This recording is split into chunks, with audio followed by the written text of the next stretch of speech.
All right, welcome here, guys, today for a bit of a podcast type video.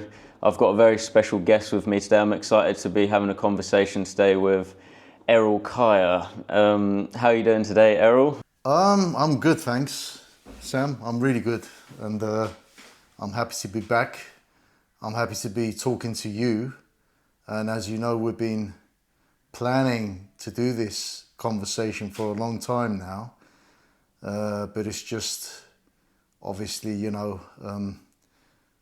we're busy, so it's not easy to put something like this together because everyone has something to do, especially nowadays. We're all running around busy, So, hello. The spiritual path is one of those things where you've really got to have gone through a spiritual awakening, and you've got to dedicate time to it and energy to it. So you've got to have that passion and that reason why you're on this path. You're just putting the pieces of the puzzle together in your own journey, really, because like you say, it's a calling, and you just have to follow that and trust yourself along that journey. And I think that's what led me to coming across you as an individual. I've had a YouTube channel for I've done YouTube for about 8 years now, but this is my second channel. The first channel was called The Paradigm Shift, which is what Eril speaks of a lot now, which is very interesting. But now I have a channel called Warriors Amongst Men. But for a long time, I was going through a spiritual awakening myself, and I just had to learn a lot of it on my own. I mean, of course, I had different mentors and things like that, and I came across different videos and different information, but you're putting the spiritual path as a truth seeker, you're really putting the pieces of the puzzle together yourself, aren't you? And that's what really led me to Eril, because as I was doing my spiritual awakening path and all this, and my YouTube videos and stuff, I met different people. And I actually used to live with a family of witches myself, who are not necessarily good or bad, but these energies are something that you have to learn to understand and navigate through your own experience, because when you're dealing with witchcraft and paranormal activity, you really can't just go to someone individually. You can't just, it's hard to find a shaman or a priest or someone like that. And me and my partner at the time, we actually we came across loads of fake shamans, loads of even real shamans as well, legit people too. And we done ceremonies in, different countries, in Bali and stuff, we found a priest that would help us, and we tried so many different things, but in the end, what it came down to was we had to learn the skills for ourselves. And when I was actually sent through, one of my subscribers sent me a link to a video, The Age of Truth, which is when I came across Eril and their interview. You can go and check it out on The Age of Truth. The first one is called Q Card, and then there's another one with you, Eril, isn't there? A interview where it's just you two, which I really recommend watching both of those. I found them very beneficial. A lot of insights into that. It has a ridiculous. Sorry, the second video has a ridiculous title. I think it's something like Dragon Slayer, Reptilian Dragon Slayer, or something like that. Which that's not a good title. Yeah, maybe. I didn't put that title. I think to that these video. are the sort of things, though, that you, as a truth seeker, you just want to know the truth. So if you come across something like that, I'll watch it, because I'm not going to get put off by a title. I want to watch it because I'm in that. Like I was saying, if I'm dealing with paranormal activity and stuff, you need answers. You become a bit desperate because you're dealing with stuff that no one can explain, and you end up, you're either going to go crazy or you're just going to learn to trust yourself and your own detective skills and try and figure it out and deal with it. Well, what I found out is, on this path of following your purpose and your calling, is that most of the time you're talking to yourself anyway, You're speaking to yourself and the enemy, and your own people. They're not listening, if you understand what I'm saying. So it's a lonely path, especially in the beginning. But what I found out is when you follow your heart and your true calling, it's always more than worth it. It may take you through some destructive experiences, which may appear to be destructive, and it may be that your life will fall apart as well, and you may even lose everything. But at the end of the day, that doesn't matter. That's what I found out, because what's happening there is everything that you had that's falling apart was not for you in the first place to begin with. It was a pretense falsehood. It was a pretense life of falsehood. So that's been stripped away from you to be replaced with the new one, the new path, which is aligned with your true purpose. So for anyone who's going through this process right now in their life, my advice is go with it. Don't worry about it. Forget about the chatter of your mind. Just go with the flow of your heart, and it always works out for you. It's very true, actually, and I think I've been through this path myself, so I know. And you get to points where it can be extremely dark, and you're dealing with it on your own. And this is really what builds the character of you as a person. It's like just maturing into a man, really. But you're doing it through. I'm not just going to become a man based on my external stimulus and what happens to me in my life. I'm becoming a man through the trials and tribulations of my experience, you know what I mean? And obviously, like you say, when you stand in your truth, you end up coming face to face with the dark forces of this realm. Absolutely.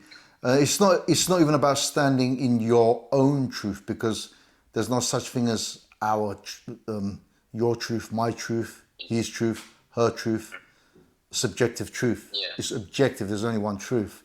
And when you align with that truth has the capacity to connect with you and operate through you when you surrender to it. When you've done your shadow work, you've integrated your shadow, and you're a whole being. Then what you can do is you can surrender to yourself, and through surrendering yourself, what happens is you surrender to the source, that which created you. So that allows the source that which created you to be able to operate through you to do what it's supposed to do in this realm that is created for itself and for you. So you're one with it. You're not separate. So that's the only truth. You see what I mean? So you become like a conduit for it. You become like a vessel for it. Yeah. But you're still you.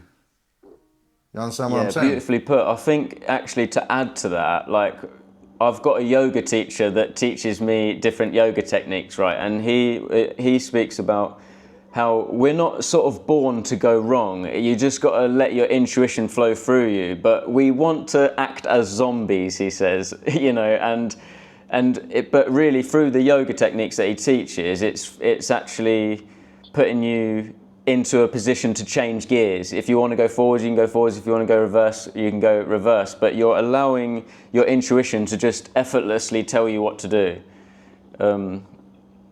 which is a similar, way of explaining it.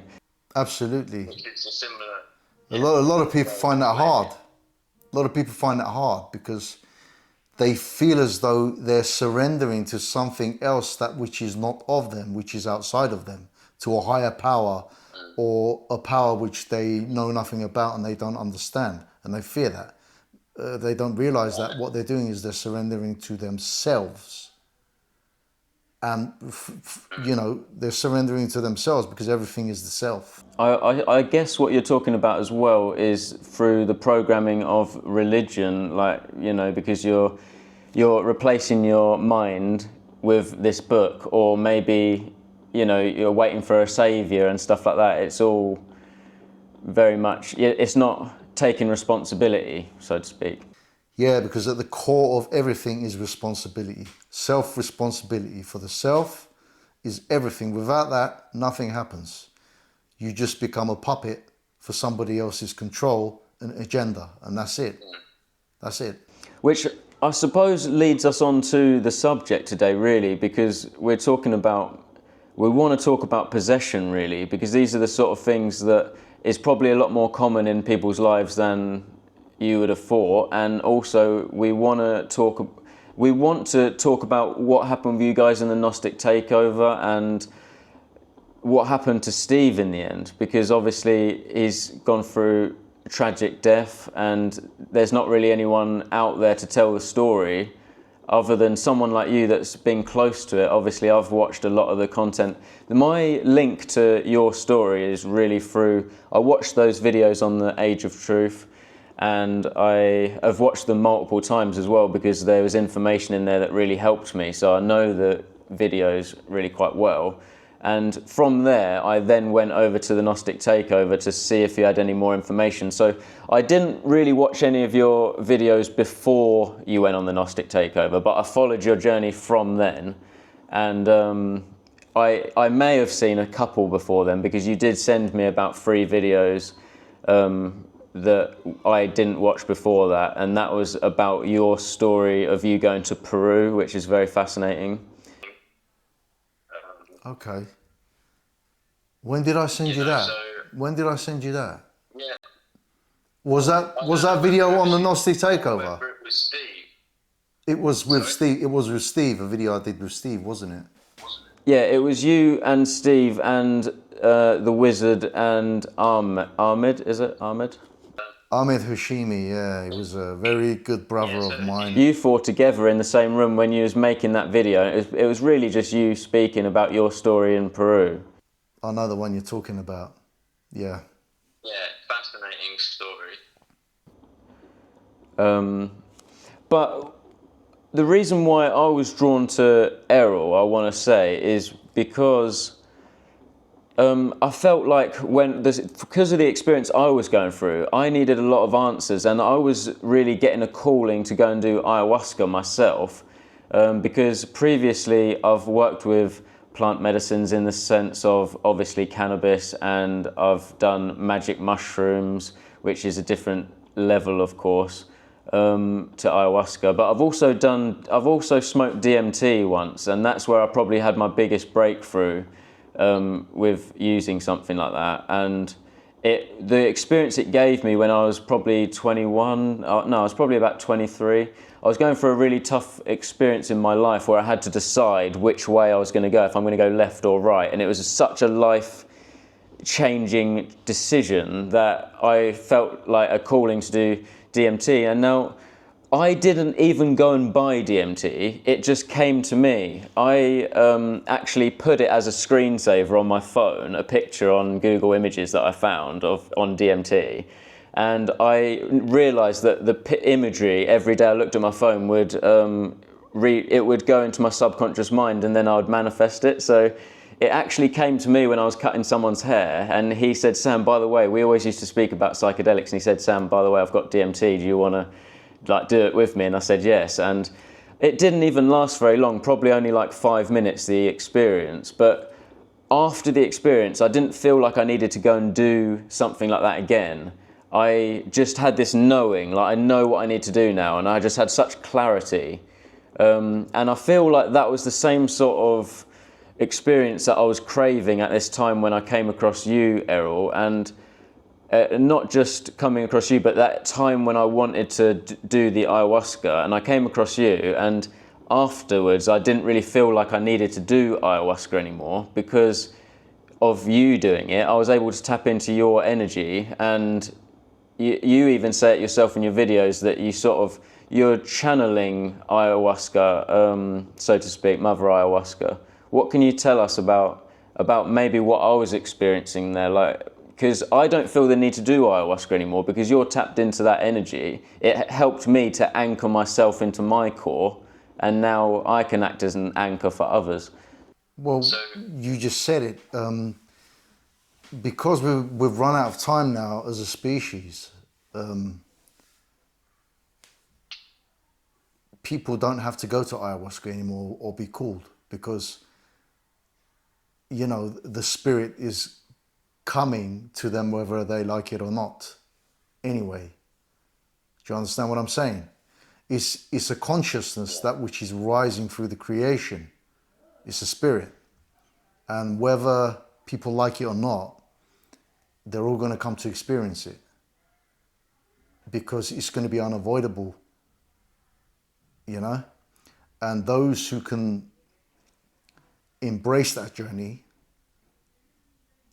are going to be able to go through the process of integrating with the energies coming through, and they're going to be able to ascend into a higher frequency and a level of consciousness. But those who are not able to, those who resist and they can't read the signs and they don't understand what's going on, they're not going to be able to, and they're going to lose their minds. They're going to go crazy, they're going to do stupid things, and they're going to start turning on each other, killing each other, committing suicides, right? And How could you they're not going to make it. relate that to Maybe what most people would be going through, like right now, as opposed to in the future that might happen? Like, what do you see happening in people maybe around and, in society? Yeah. Well, I've always said that the only way to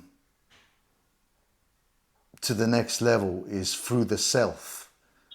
People are now pushed to a stage where they're having to face themselves. They're not able to escape themselves anymore. So what's been happening now with humanity all the way up until now is humanity has been avoiding to face themselves. They've been running away from themselves.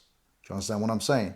So everyone's been wearing a mask, a false identity, which they've been hiding behind to escape from themselves, so that they don't have to face themselves because they're afraid of themselves.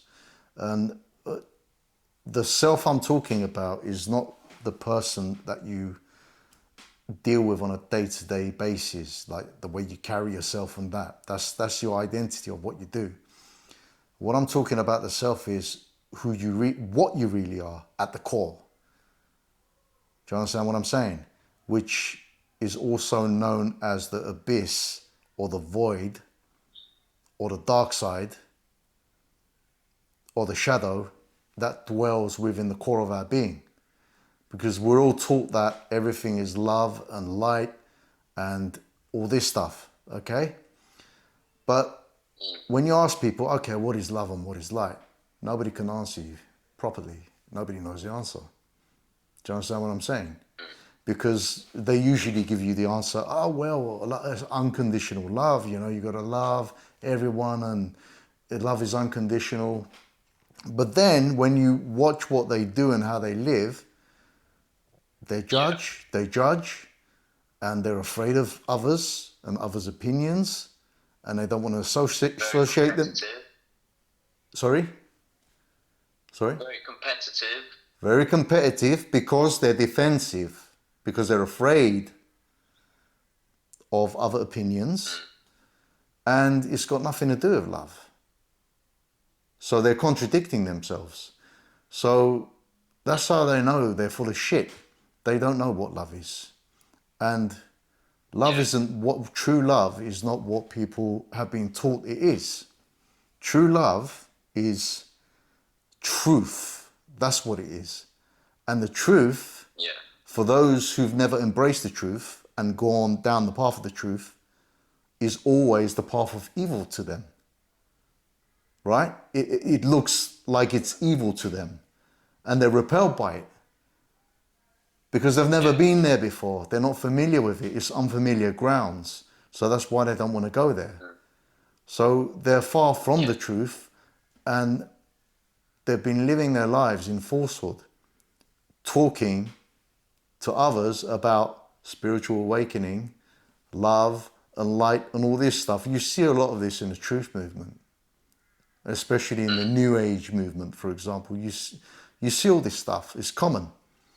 They're all talking about love, and none of them know nothing about love. That's why they talk about building communities and coming together and doing things together. And when they do, they don't succeed. They all fall apart. They start quarreling. They start fighting among each other, and everybody wants something, and everybody wants something different, and everyone's in it to get from out of it what they need for themselves, and they don't care about the whole. It's a selfish environment. Everyone's in it for themselves. And this is the reason for this is because they haven't done their inner work. That's the true work. Right? So you see all these people. Well, I suppose this leads us into the next layer of the conversation, because like we obviously want to bring this back to what happened with Steve, of course. And it can be a very difficult place, can't it? It can be a dark place doing this sort of shadow work. You know, so what do you think, what happened to Steve? Like, you know more about it. You know, how did the story end between you guys for the audience? And You know, I can talk about what happened to Steve, but a lot of people, I'm aware that they're going to hate me for telling them what I'm going to tell them right now.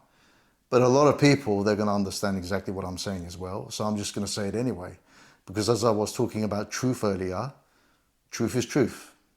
It is what it is. It's not good or bad. It's just truth, right? And the right thing to do is be truthful and speak the truth. I spent nearly 2 years of my life with Steve. And, you know, I went over to Austria 2020. I just ended up there and things happened. We met and, you know, we started up the Gnostic Takeover channel together, and we were doing some real good work to begin with. And Steve was really fascinated about what I had to bring to the table, especially in regards to shamanic work and the powers and the energetics of the land and the natural grid and natural intelligence and all these subjects. He was intrigued by that. So he wanted to know more. And he was the reason why I never returned back to London, because he convinced me that, you know what, stay in Austria, man. We're going to open up a channel and we're going to talk about this stuff. You know, don't worry about the money. I know you got to go back. Don't worry about the money. You can stay with us. We're going to get donations and all this stuff. And obviously it was like, it felt like a calling to me, which it was. So I followed the heart once again and I stayed in Austria, and I agreed to stay in Austria and work with Steve, and we started up the Gnostic Takeover and we started talking about this stuff. And we found out, we were in Austria at the time, and we found out that Austria has many significant landmarks or points on the land on the circuitry system of Mother Earth. It's like a motherboard, isn't it, of a computer, like the land. Right. And you got like specific energy points, and you got ley lines, you got energy paths, meridians, and there are specific points where a specific lines meet, and the energy is very powerful there. So what the so-called powers that be have done, the invaders of this land, basically, they've taken over those specific points, and they've built their monuments and their buildings and their cities on them.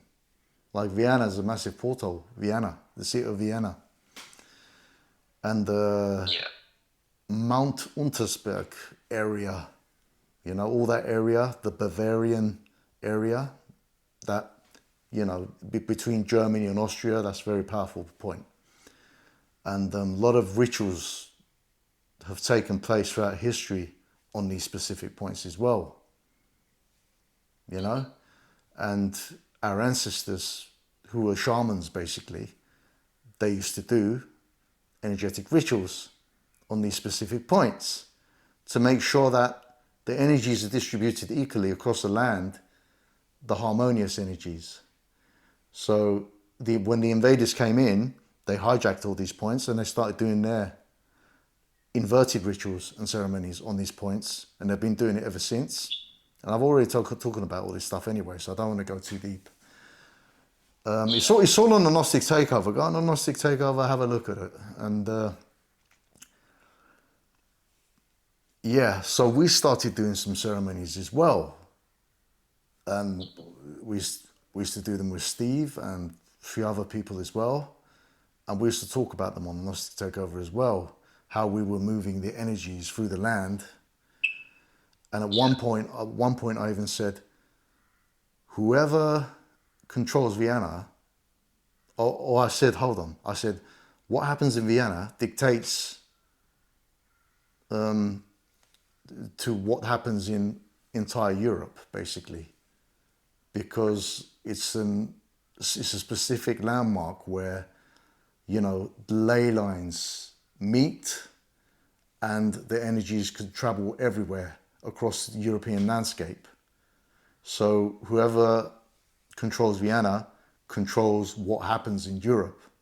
So this means a lot of things are dictated through the city of Vienna, which impact our reality and the way we live. The elites do their specific rituals and, you know, their specific actions through the city of Vienna. United Nations is in the city of Vienna, where specific agendas are pushed through. Yeah. Right? Which dictate to every single human life on the planet how they're going to live and what they're going to do. I remember you saying, Eril, about the in Saint Corona. Is that where you're going with this? Saint Corona is, it's a part of it as well.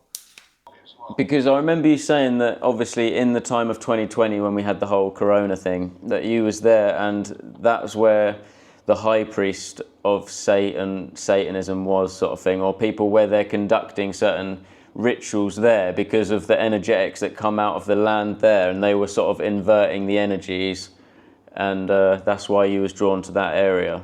Well, the guy who lived there wasn't a high priest, but he was a priest.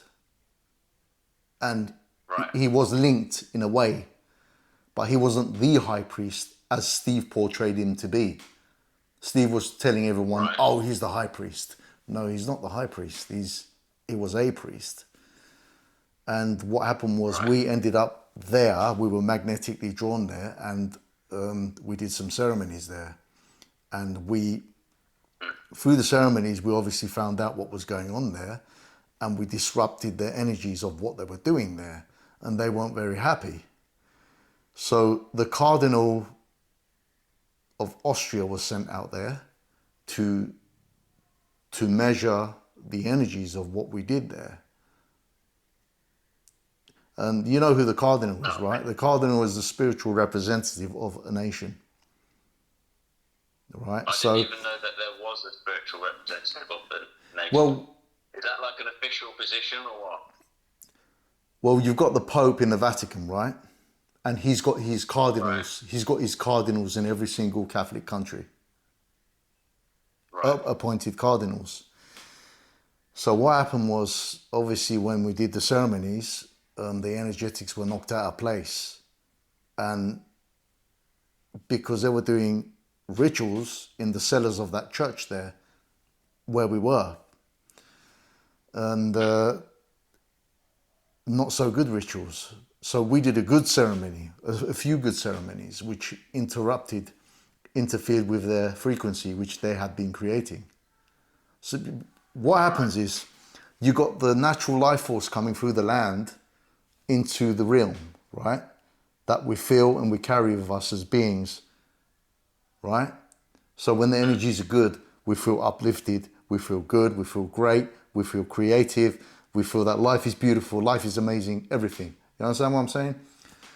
Because all that is hijacked and it's been under their control for so many years and generations, thousands, we don't receive those energies anymore. That's why we're always in the energy of depression, sadness, misery, fear, survival instinct, and all these lower base, lower chakra energies. Do you understand what I'm saying?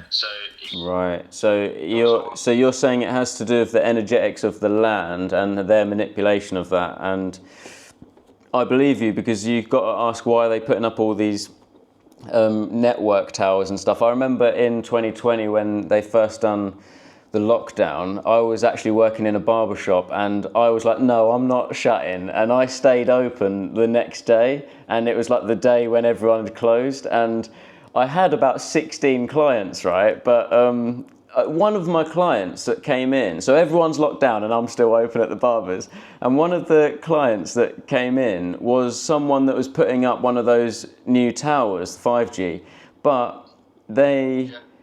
And I was thinking, how is that key work? Like, we've got 4G, internet's good enough. If there's really this, crazy thing going around, then why is that considered key worker, putting up these towers? It is because it's key work for them. It's key to them. It's key to them. So what we're gonna realize is, okay, every time the establishment speaks, they're speaking about themselves for themselves. So when they say we have to do this, they're talking about for their own agenda. They're advancing their own agenda against us. So when they talk about a no-deal Brexit, they don't mean a no-deal Brexit for themselves. They mean a no-deal Brexit for us, the people, right? We don't get a deal. But they get their deal. Trust me, they get their deal all right. You got to understand their language. So manipulation of language, Yeah. They're always talking about themselves. Yeah. They're always letting us know what they're going to do next. It's just about knowing what to look out for and how to listen to, and paying attention to what they're saying and how they're saying it. Well, I suppose what's frustrating, and this is going to lead us back into the subject, is like, as an individual, when you go for a spiritual awakening, you don't tend to know anyone else that's going through it, and you're like experiencing all this yourself.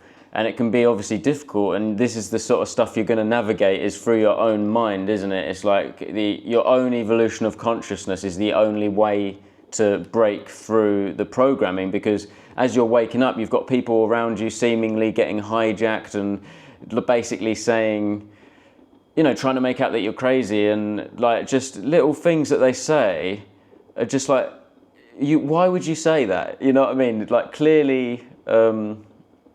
and that's why I resonate with this message about, people getting hijacked and stuff. And I know you're not the only ones to speak about it. David Icke even explains it as, he says the Demiurge is like a sort of a cloaking. It's like an energetic field that it's like operates beyond visible light. And he uses the analogy of like using a box with gloves and putting your hand in from the outside and like moving around the pieces from the outside.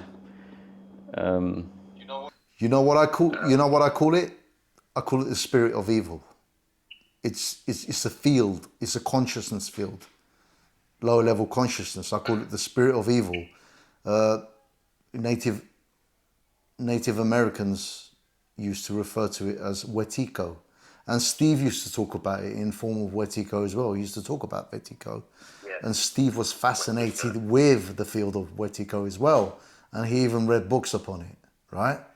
And the reason being is because he himself admitted that he suffered from the possession of the field of Wetiko.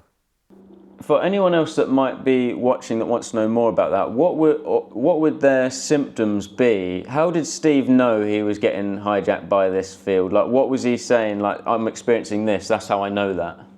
He would go psychotic, and he would recognize that he's going psychotic, but instead of facing the fact that he's going psychotic, he would want to ignore it because it would be too painful for him to face the reality of what he was going through, which was he was going psychotic due to the possession of the spirit of evil, demonic possession. And this is the root cause of all mental health problems, by the way. The mainstream doesn't want to discuss, and people have been killed talking about this stuff and silenced, and a lot of people are rotting away in prison talking about this stuff as well. But I don't care because I've already been through all that. So well, I think when it comes to this subject, it's important for us to, like, I'm not coming at this subject of a place where I'm trying to put Steve down or attack his character or anything. I just want to know the truth, and I know you're the same. And obviously this information, I see Steve's life and death as a spiritual lesson, really, because at the end of the day, you know, we're all here for a reason. We're all come into this reality, and we're all going to clock out of this reality. Like, that's inevitable. We are in and out, and what happened in between, I think, always gives it's a story that other people on the earth are going to use, and you know, you're going to come back to that story sometimes in your own journey when you're faced with adversity or something like that. What can we learn from what happened to Steve? Well, that's the point, is to learn from what happened to Steve. And what happened to Steve is it's a massive tragedy, and it's a big, massive shame, really. And I will try to explain as clear as possible for people to understand, because what happened to Steve is not just one thing, it's a multi-layered phenomena, you know? There's a physical element to it, then there's a non-physical, there's layers to it. Yeah. Well, if I could give you a place to start, Eril, what I was like as a viewer, and I know many other viewers would agree with me, is we were very concerned about Steve's mental health, but also his health. Like, towards the end, he was going through periods where he was fasting for like however long, 28 days or whatever. But at the same time, like, you could see that his fasting not necessarily for the spiritual reasons that he's saying. Maybe it was, but he also probably didn't have any money, and that's why he was sort of forced to. And then he was so against the system that you couldn't imagine Steve going to get some 9-to-5 job and just getting a job because he needs some money quickly, sort himself out. Like, he was too against the system to do that. And I've been in that experience when I broke up with my ex-girlfriend, and I was basically homeless. I was living in my car. I slept 6 weeks in my car, and I didn't see my family for 5 years. I had like minus 500 quid. I lived fucking 5 hours away, you know. And it wasn't until and for me, I was spiritually awake as well. Like, you know, I knew about a lot of stuff, and I had my own online business, but I wasn't able to operate it because the equipment was actually Jade's. Like, I didn't have a camera and stuff. I had to just start again, and I had to really bite my ego a bit and just get a job and suck it up and sort my life out. And, you know, that's what I did. And I'm grateful for my past self for going through that utter shit to get to where I am now. But I can also relate to the battle that Steve might have been going through, if that was the case, if I'm not thinking along the right tracks. And not only that, I know this is a lot to hit you with in one go, but also you said about, I asked you, like, how did he go? What actually happened? And you replied that he threw himself under a train, but it was after he got taken in by the establishment. And then after he came out, he obviously was broken down so much that he threw himself under the train. And I mentioned to you about possibly it being something like MK Ultra, but it would be easy to do MK Ultra or some sort of mind manipulation on someone that is in such a hard position that Steve was in. And I think everyone would agree with me that he was in a very tough position. And just to sum this up, and just to give more clarity to what I mean by MK Ultra, if you watch the film The Hunger Games, I think it's like the third one or something, there's a guy called Peter that is obviously in love with the main character Candice, and they kidnap Peter and they tie him to this chair, they traumatize him, and they obviously do some sort of MK Ultra mind control technique on him. And then when he's released, next time he sees Candice, who he previously loved, he now absolutely hates her and wants to kill her. And I think Hollywood, they always tell us the truth about what's going on and the dynamics we experience as humans and the dynamic they have between us and them. They tell us in their films, and I think, is this something that happened to Steve? And I'm sure it's happened to many celebrities. That's why you see celebrities committing suicide all the time. Before that they were probably fine, but if they did go through some sort of MK Ultra, maybe that's what led them to this. I know that was a lot to say, but I wanted to get it all out. Well, so this is the main reason why I always advocate inner work and shadow work, which is shadow work, right? Because for anyone who's done their shadow work, they are less likely to be affected by through such manipulations and manipulation tactics. and Steve never did his shadow work. I'm sorry to say, he used to talk about shadow work all the time on a Gnostic takeover and doing the shadow work and how he's doing the shadow work and the importance of it. It was because I was talking about it. So he was just regurgitating what I was saying so that he appeared credible to the audience. Do you understand what I'm saying? Right. Now, let me go back to the beginning. When I first met Steve, okay, he really came across as a genuinely intelligent, proper guy, decent guy who cares about humanity, who cares about what's happening, who cares about, you know, what the enemies of life are doing to humanity, and he, you know, what they're doing to the children and everything. And I didn't know this person, so I met him, and he's introducing himself to me as such, just as he would do to his audience online, who's never met him before. And, you know, first time you hear this stuff from someone, you're like, wow, this guy, he's clued up, he knows what's going on, and he's doing the work. He's here, he's talking about this stuff at a demonstration, and he's already got a YouTube channel, and he's talking about this stuff. So you're like, wow, you know? So Steve was in the process of talking about all this stuff anyway. And I gravitated towards him because it's what I would do. So I thought I can join forces with this guy. On the right track, Yeah, isn't he? yeah. I thought if I join forces with him, we can work together and we can do amazing things. That's the way I looked at it. And I really thought that was his intention as well, because that's how it came across. And, you know, obviously we met, we set up the Gnostic Takeover channel, and we started doing our work and everything. We started doing the videos and putting the information out and talking about shamanism and the energetics of the land and everything. And we were having laughs, you know, we had a social life.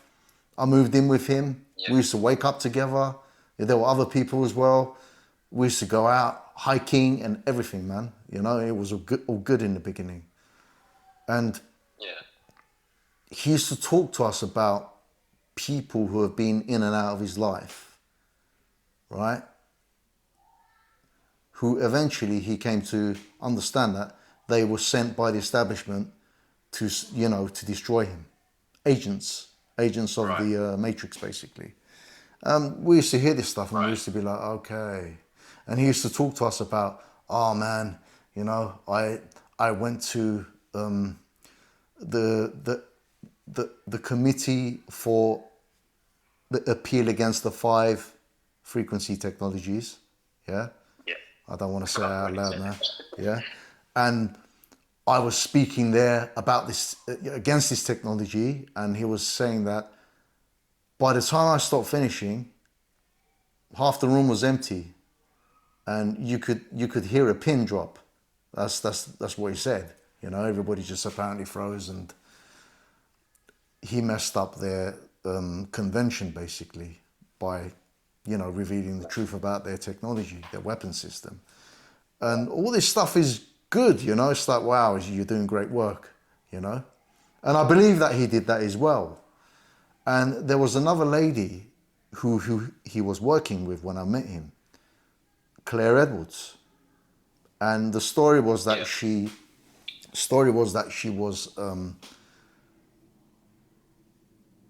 she retired from the United Nations, and she used to be an editor for the United Nations. So when I heard that, I was like, okay, United Nations, a little bit suspicious, because you can't trust anyone from the United Nations, right? Obviously, it's compartmentalized heavily and deeply, the United Nations, but still, it's like working in that sort of environment. You definitely have to be subdued to some level of mind control. You understand what I'm saying? You're under the influence of the mind of the enemy. Well, it is questionable. I wanted to ask you quickly as well. Like, do you think that he was right then with regards to when because he spotted a lot of people that were, you know, network. You know, he knew. So was he right about these people? Some of them he was, but You're not sure? some of them he was right. He was right. Some of them he was right. But what I found out over time, spending a lot of time with him and, you know, sitting with him through ceremony after ceremony, what I found out was a lot of the stuff he said about a lot of people, a lot of good people, by the way, were wrong. Just like what he finally said about me. Very wrong. Right? Yeah. And I found out why he would do it. This is a cycle he would repeat. He would get a good group of people come into his life, right? Who'd be friends with him. And they would support him. And, you know, they'll have a good friendship in the beginning. And then he will try to assert his dominance on them and try to control them. So this would be repelling for a lot of the good people. And they would be pushed away from him. And, you know, basically the people wouldn't conform with him. And because people wouldn't conform to his, submit to his control, Steve would start slandering them, you know, that they're a bad person. So any form of disagreements, it's like you and I having a conversation, yeah? And I say something, you disagree with, you have a different opinion, okay? But you and I, we're on the same path. We think the same. We know what's going on. We agree with what's going on. We see what's going on. So we have that in, how can I say? In, what's the word? In common, right? Yeah. So all of a sudden, you say something which doesn't resonate with me, yeah? And all of a sudden, a red flag pops in my mind and I start becoming cautious about you. And then all of a sudden, in my eyes, you become a bad person and you're against me.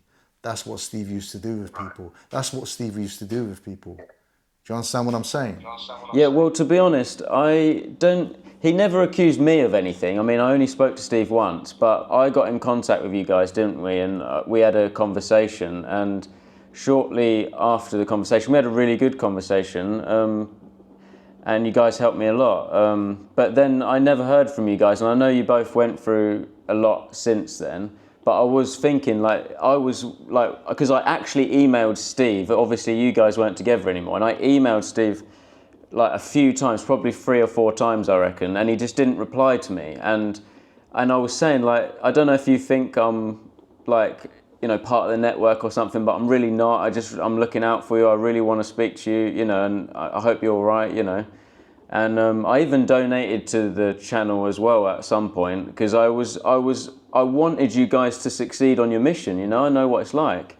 And I don't know if there was some sort of element of maybe thought negatively of me just from that brief encounter that we had, and then maybe that's why he didn't want to speak to me, you know. I just didn't understand it because he came across lovely, you know, in the chat.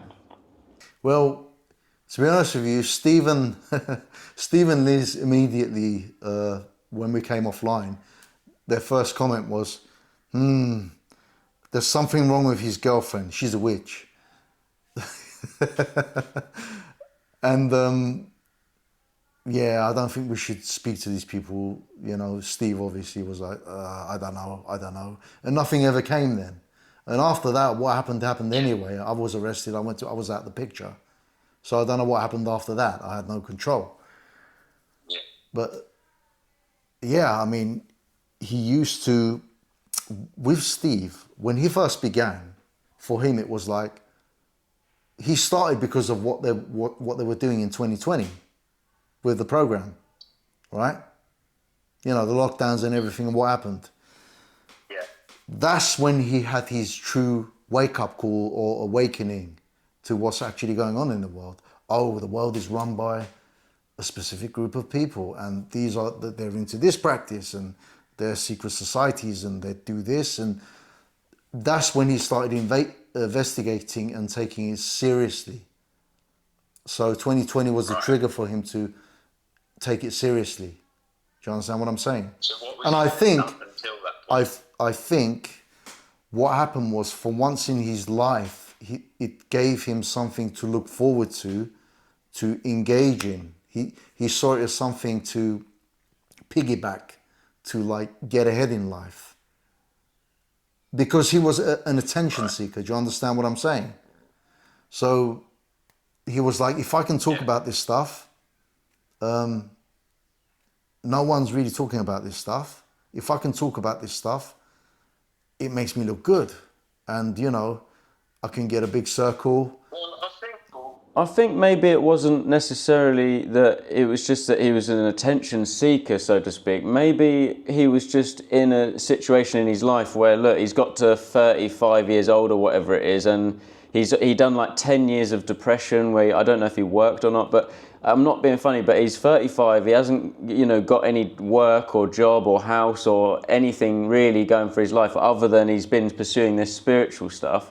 So he probably was just, you know, you'd be a bit desperate to want to make something of yourself so that you can pay for your life, you know what I mean? He's in a bit of a desperate situation in that sense, rather than just being, you know, I'm just an attention seeker.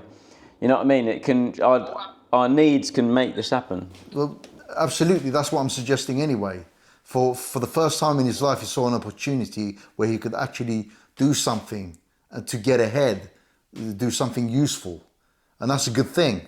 right. But on another level, it was for the attention as well. It's multi-level, right? It was to fill a void which was within him. It was to fill a void. And it was something to use as an scapegoat for him to not face his own personal problems with himself as well. By focusing on the powers that be who are doing what they're doing to humanity, it sounds and feels far better to him to blame them for what they're doing while avoiding what he's doing to everybody else around him and how he's damaging other people around him, you know, people who love him and care for him. Do you understand what I'm saying? With his destructive behavior. Because he was already on the path of destruction. And I'm not saying it's because Steve is an evil, bad person. There's a reason for it, okay? We are all going through a similar process in our lives because we all carry through what I call a generational curse. It comes through one side of the family. It could come through the father, it could come through the mother. Most families have this. And there's always usually someone in the family who is referred to as the black sheep, and they're the ones who break that generational curse, or they have come to break that generational curse. Not all of them succeed, some of them succeed. Do you understand what I'm saying? And I had it in my family. I dealt with it. Yeah, cool. Right? I'm pretty sure, I don't know about you, perhaps you had it in your family and perhaps you have dealt with it, I don't know. Steve had it in his family and it was coming through his mother's side of the family. And how do you know this, Eril? Well, I sat with him in ceremony enough times to see all this stuff. Yeah. Because that's what happens when you sit in ceremony with people. Especially if you're conducting ceremonies, you can see what's happening in it. So you can see other people's traumas and problems. That's what it's all about. Right? So he was dealing with a generational curse, which he wasn't able to break in this lifetime. And it got to him. It took him out. That's one level. Right? And obviously, there's another level to it, which is what they did to him didn't help his situation either. So it is true that they pulled him in, and apparently I hear that he went to prison for, I think, 5-6 months. And then just before they were going to release him, they put him into a mental home. And you don't want to go to a mental home in Austria because it definitely means they're going to drug you up and they're going to completely make you lose your mind. And I believe that's what happened. And then they let him loose and then he just threw himself under a train at that stage. So he was already dealing with a generational curse, which was on the verge of taking him out anyway. He was already on the path of self-destruction. So I was talking about the cycles that he was repeating. He would have a nice group of people come into his life, and then he would eventually turn against them, start finding faults in the people, and start blaming them and accusing them of certain things. And this would create arguments in the group dynamic, and people would dry away from him. And then he would cut people off, and then he will go into a cycle of depression where he locks himself up in his parents' house, in his childhood bedroom, and he will go on YouTube, make videos about it, and in victim mode, complaining about other people around him, what they did to him, which is exactly what he did to us as well eventually. When we try to confront him. It's really difficult as the listener to listen to someone doing that, like, because you sort of, like, no one wants, I'm inspired by someone that is in that situation but taking their power back. But if it's from that sort of victim mentality thing, it's hard to listen to because it makes you feel weak listening to it. You know what I mean? You feel, it's like the opposite to inspiration.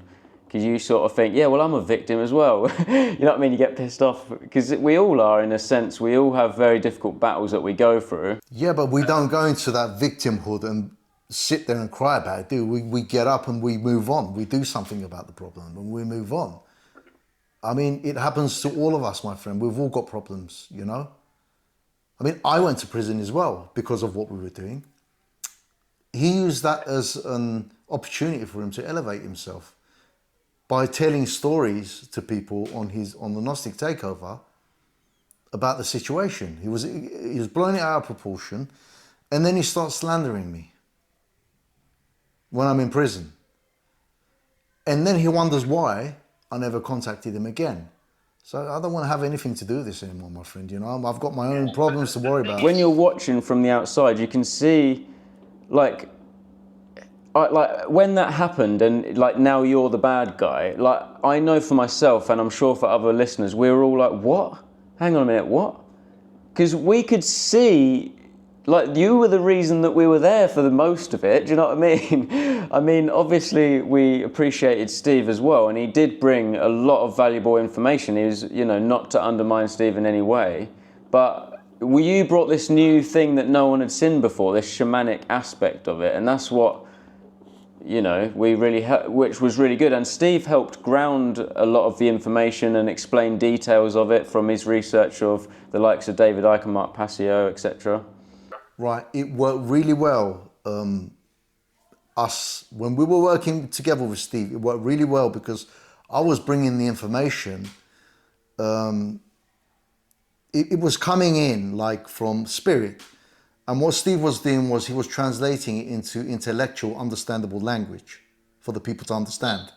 So it worked really well. It was good. Yeah. And it gave it more credibility. But then when we used to fall out, people were very interested in what we had to talk about when we were together. And the donations showed it. They were sky high.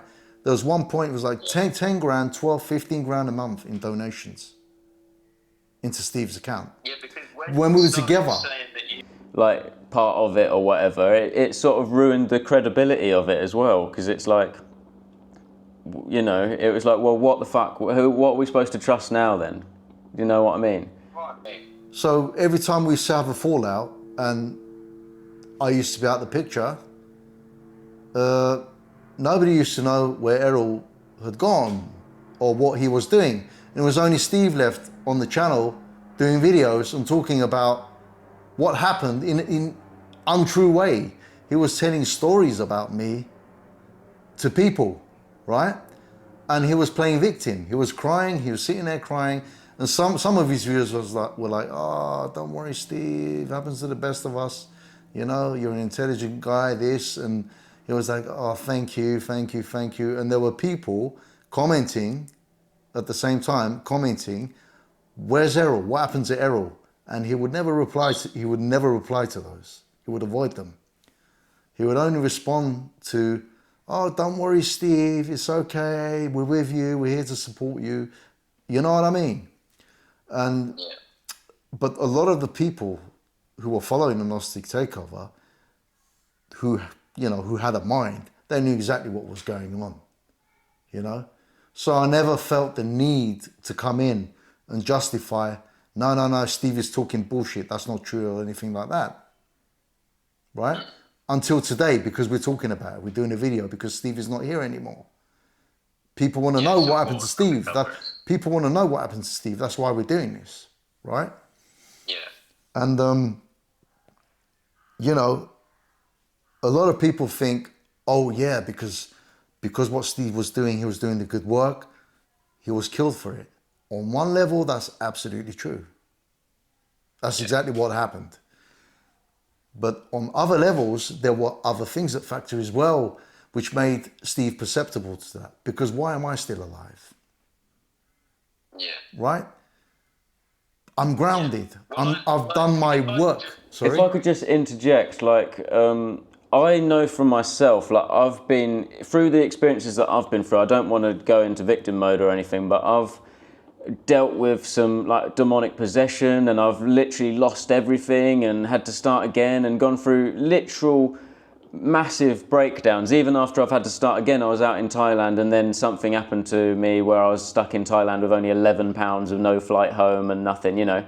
I've had situations where it's been like that in my life, and I wasn't in a dark place actually in that particular situation, in the point where I would get to like suicidal thoughts and stuff. But I have been in the situations where I've felt like just giving it in and just giving up, because what the fuck's the point when you try so hard and you know, and you're getting no help from anyone else, but you're also not dealing with your own needs as much as you should be, because you're putting too much into the spiritual path. And sometimes I've had to sort of withdraw and really just take care of my own needs. And look, my finances are shit, and that is what's causing me mental, you know, trauma, right? Not trauma, I don't know what the word is, but mental chaos, because I'm worried about where I'm going to get my money from, you know what I mean? So I'm going to get my food. And because you're in this sort of survival state, and then you're on this spiritual path and you're not getting any help, so you sort of don't trust the process as much, and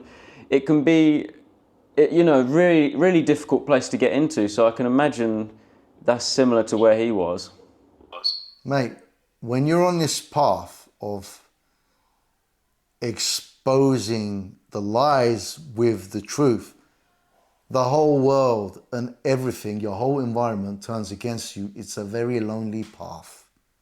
Your own family turns against you. Steve's own family was against him, right? My dad is against me. All the people around me were against me. Nobody was there. Steve went to prison. He got thrown into a nut house. And then next thing you know, he's putting himself under a train and he's gone. He's not here anymore. I went into prison. I was deported. And still today, I'm not allowed to travel to any westernized country in the world. So I'm pretty much stuck in the UK. When I got back, my bank accounts were shut. And finally, eventually, I was allowed to finally open up a bank account with Metro Bank, which was a basic account, just so that my wages can go into my account through my employer. And that's it. No debits, no nothing like that. The whole environment turns against you. And there came a point I really had to fight with my mind, because my mind was telling me, look at what you did for this species. Look at the sacrifice you made for humanity. And look what they did to you. They all betrayed you. Fuck them. Yeah. What are you doing? Fuck them. Focus on yourself. It's all about you. Forget about it. The only way you can get ahead in life is focus on yourself, become the better version of yourself, and maybe that way you can help them. And forget about everybody else. But then my heart was telling me, oh, no, hold on a minute.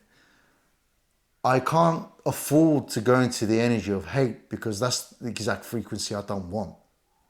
Because then that's going to bring me down the frequencies to the point unperceptible to the hijack from the influence that Steve was under as well, which drove him under the train. So I really had to fight hard for that. And the way I did it was I had to surrender my ego, my mind, to my heart. because I was busy, I was going crazy running around trying to build a business, online business, you know, get an upgraded career, you know, get a license or qualification to upgrade my job, and starting up this business, starting up that business, you know, just getting 4 hours sleep a night, running around trying to make it in life. I went into all that just to escape the feeling I was feeling. But then I surrendered to everything, and I just dropped there. And it's not a giving up, it was a giving in. I had to give in to the situation and accept the situation for what it was, and just let go. I had to let go of it and just forget about it. And by doing that, I convinced my ego to succumb to my surrendering to what was happening in my heart, because I was no longer receiving what was trying to come through my heart anymore, which was the real way forward. It's the navigation. It's the navigation system, and it was blocked. So I had to surrender everything and drop everything I was doing, right? And just put everything down, man, you know, and just fuck it. Just go for a walk, clear your mind, spend some time with yourself. And then it all started coming back to me, because my energy, my life force energy was being sucked out of me day by day by day. I was becoming weaker and weaker. And I even started developing some problems with regulating my weight. It was going up and down. I was getting a pot belly all of a sudden, even though I was like training and taking care of what I eat. It didn't change, but because of the stress I was undergoing, I was blocked. Life force energy wasn't able to express and flow through me anymore. You understand what I'm saying? Until I surrendered, and it all changed. So now I'm good. I've overcome it. Unfortunately, Steve was not able to do this, and he eventually took his life. It costed him his life. Why do you think he was unable to do it? Because he could never surrender, Sam. For him, surrendering meant it meant death. It meant dying. He thought he would die. Do you understand what I'm saying? Right. And but not many people can surrender, though, because it does feel like dying. Because it feels like you're giving up on everything, like all your plans that you made, all the effort that you put in place. It feels like you're giving it up, and it was all for nothing. Yeah. So that's why a lot of people can't do it. And I did it because there was no other choice. And I was able to do it. I was able to do it because I had already been through several similar processes throughout my life, like it. Yeah. Mm-hmm. Yeah. I experienced this in Peru. When I went to work with the shamans in Peru, I had to surrender everything. I had to surrender to the medicine.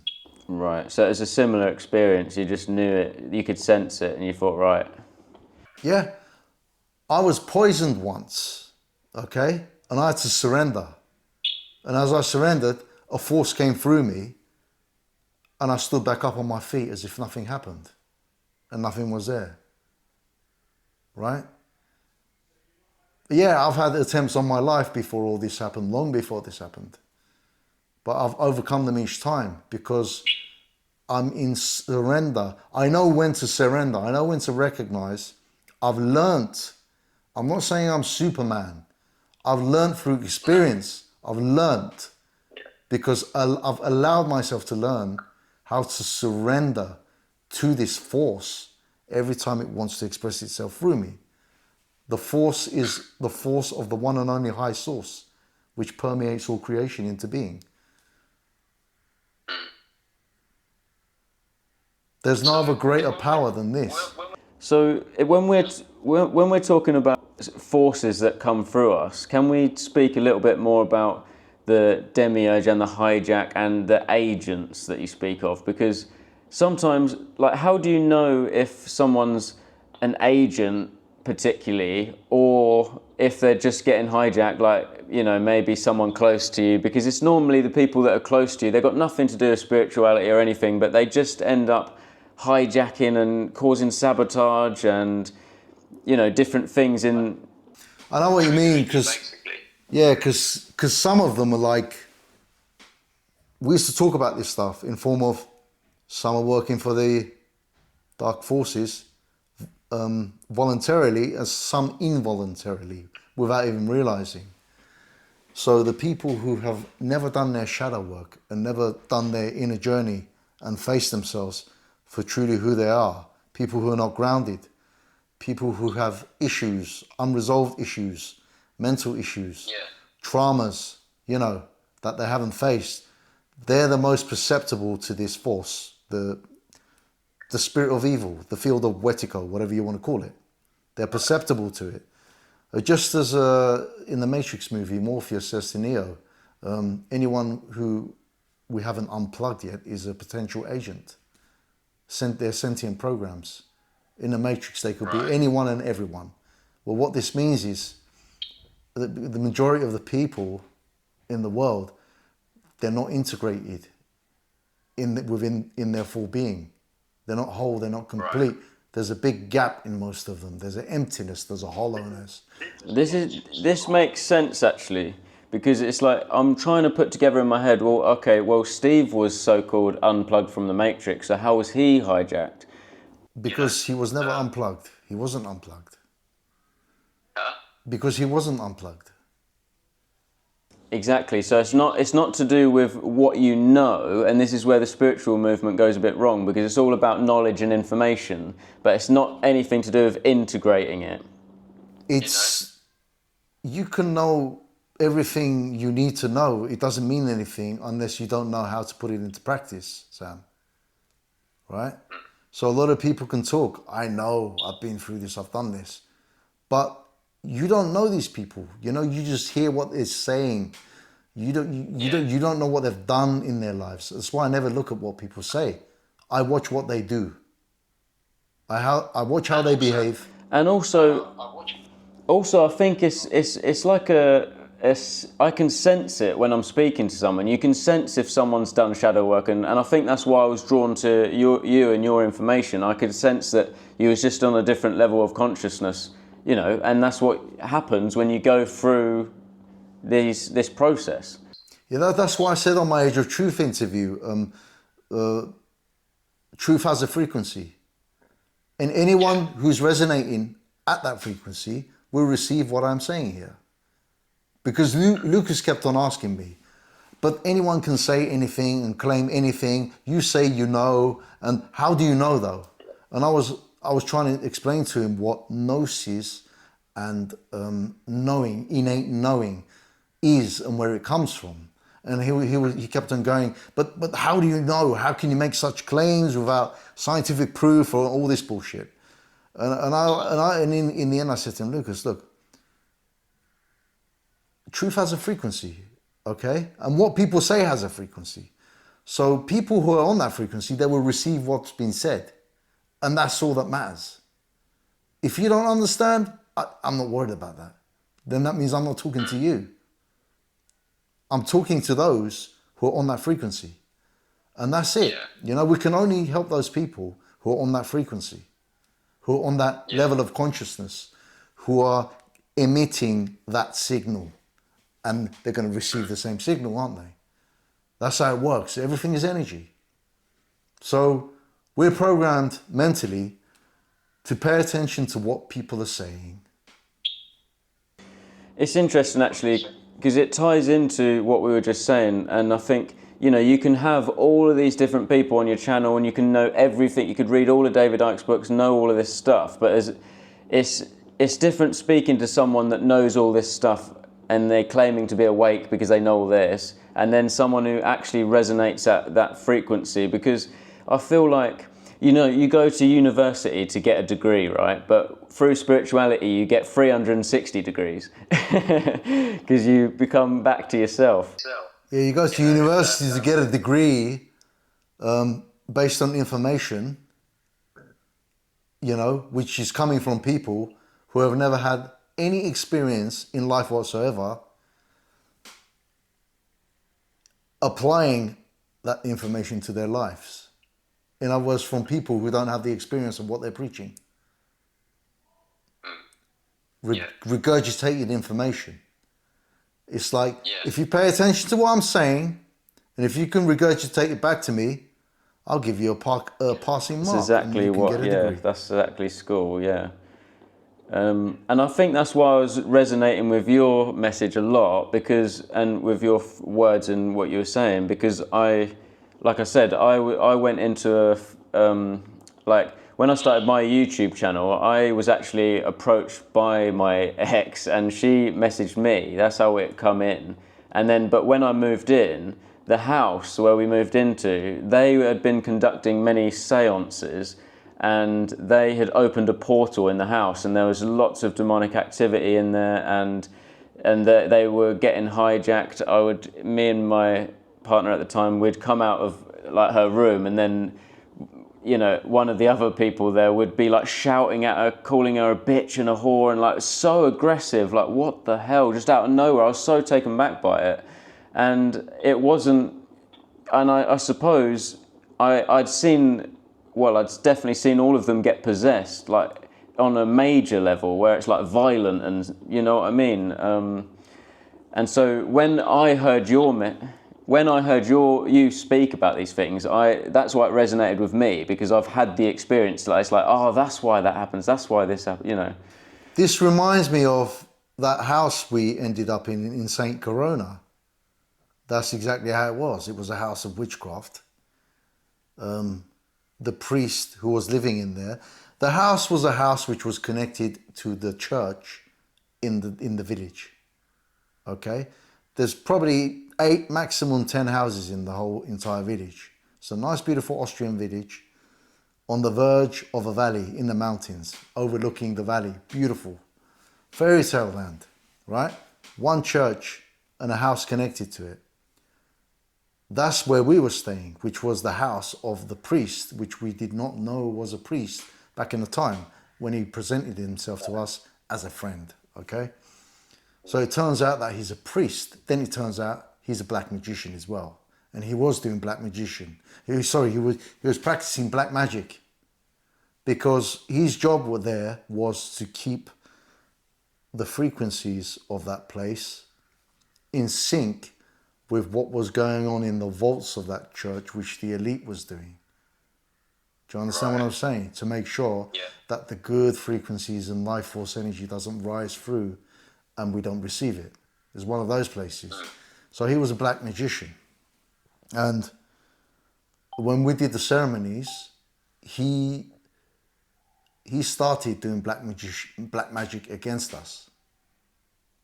And what he would do was, he would be in his room in the house, and he would astral project, and he would place himself, he would appear in the ceremony room where we're doing the ceremony.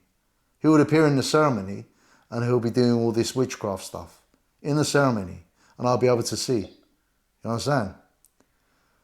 And I'll do my thing as well and block it, and it will be like a battle, energetic battle, like Master Yoda and Darth Vader or something. This stuff is real. This stuff is real. So it's a mind. Right. Then after the ceremonies, what would happen is, the next day there'll be fights in the house. People will turn against each other. They'll start attacking each other. He attacked Steve with a knife. The next day, he attacked Steve. He threw him a punch. He grabbed him by your collar. And if I hadn't stopped it, he would have thrown him out the kitchen window, which was on the second floor, and he would have fallen into the garden, like from a second floor height. So eventually we had to leave that house, because the more ceremonies we did in that house, the more the energies of, the dark energies of what had been, the curse that had been put on that place was coming out, right? It was being dispersed, and the good energies were coming out. And as the good life force energy was coming out, the black magician, the priest, and his friends were beginning to react to that energy in a negative way, he would start shaking, right? The pipe works in the house would start banging like crazy. That's all the evil in the house leaving, right? And the more that would happen, the more witchcraft he would do. It's like an energetic battle, to the point he took it to a physical level and we had to leave. We had to get out of there because he started attacking Steve. I mean, he wasn't attacking me. Just to interject quick. Is that very same thing happened in the house that I was in? There was a lot of, we had like something running on the roof. We could hear something run across the roof. There was actually like tissues on the floor when we woke up once, of blood on them, and like her Xbox controller had like just this weird stuff all over it. We had, and yeah, the violence as well. I actually witnessed someone possessed throwing plant pots across the room and being very violent to me, to the point where I've had to like literally like restrain them from hurting either myself or them, like something you'd see in a movie sort of thing, you know? Yeah, man, because they're opening energetic portals into the demonic realms. And obviously things are coming through into our realm, through there. We shouldn't be here. Right? This stuff is very real. And there's a lot of people who have this experience in this world, and they don't come forward and talk about it because of the ridicule that comes with it. And the persecution that comes with it as well from the enemy. Yeah, well, this actually links me to a story that I had recently. I don't want to say people's names or anything like that out of privacy reasons, but like even when I mentioned that I was going to be speaking to you, to close ones of mine, they were automatically like straight away saying things like, "Oh, well, don't let him brainwash you," or anything like this, even though I've only ever said good things about you, you know. But it's also an insult to me, like making out that I've just gone crazy sort of thing, and that's why maybe I've been brainwashed by too many people or something, or, you know. That's how we become the evil ones, right? Because in the eyes of the devil, God is the evil one, right? So to the devil, we are the devil. We are the devil's devil because we are his enemy. You understand what I'm saying? So when he calls us, right, so when he calls us evil, yeah, what he's saying is, you're my enemy. How dare you fucking oppose me? That's what he's saying. How dare you stand up to me? He's saying, how dare you stand up to me? Who do you think you are? No one stands up to me. What are you doing? You know?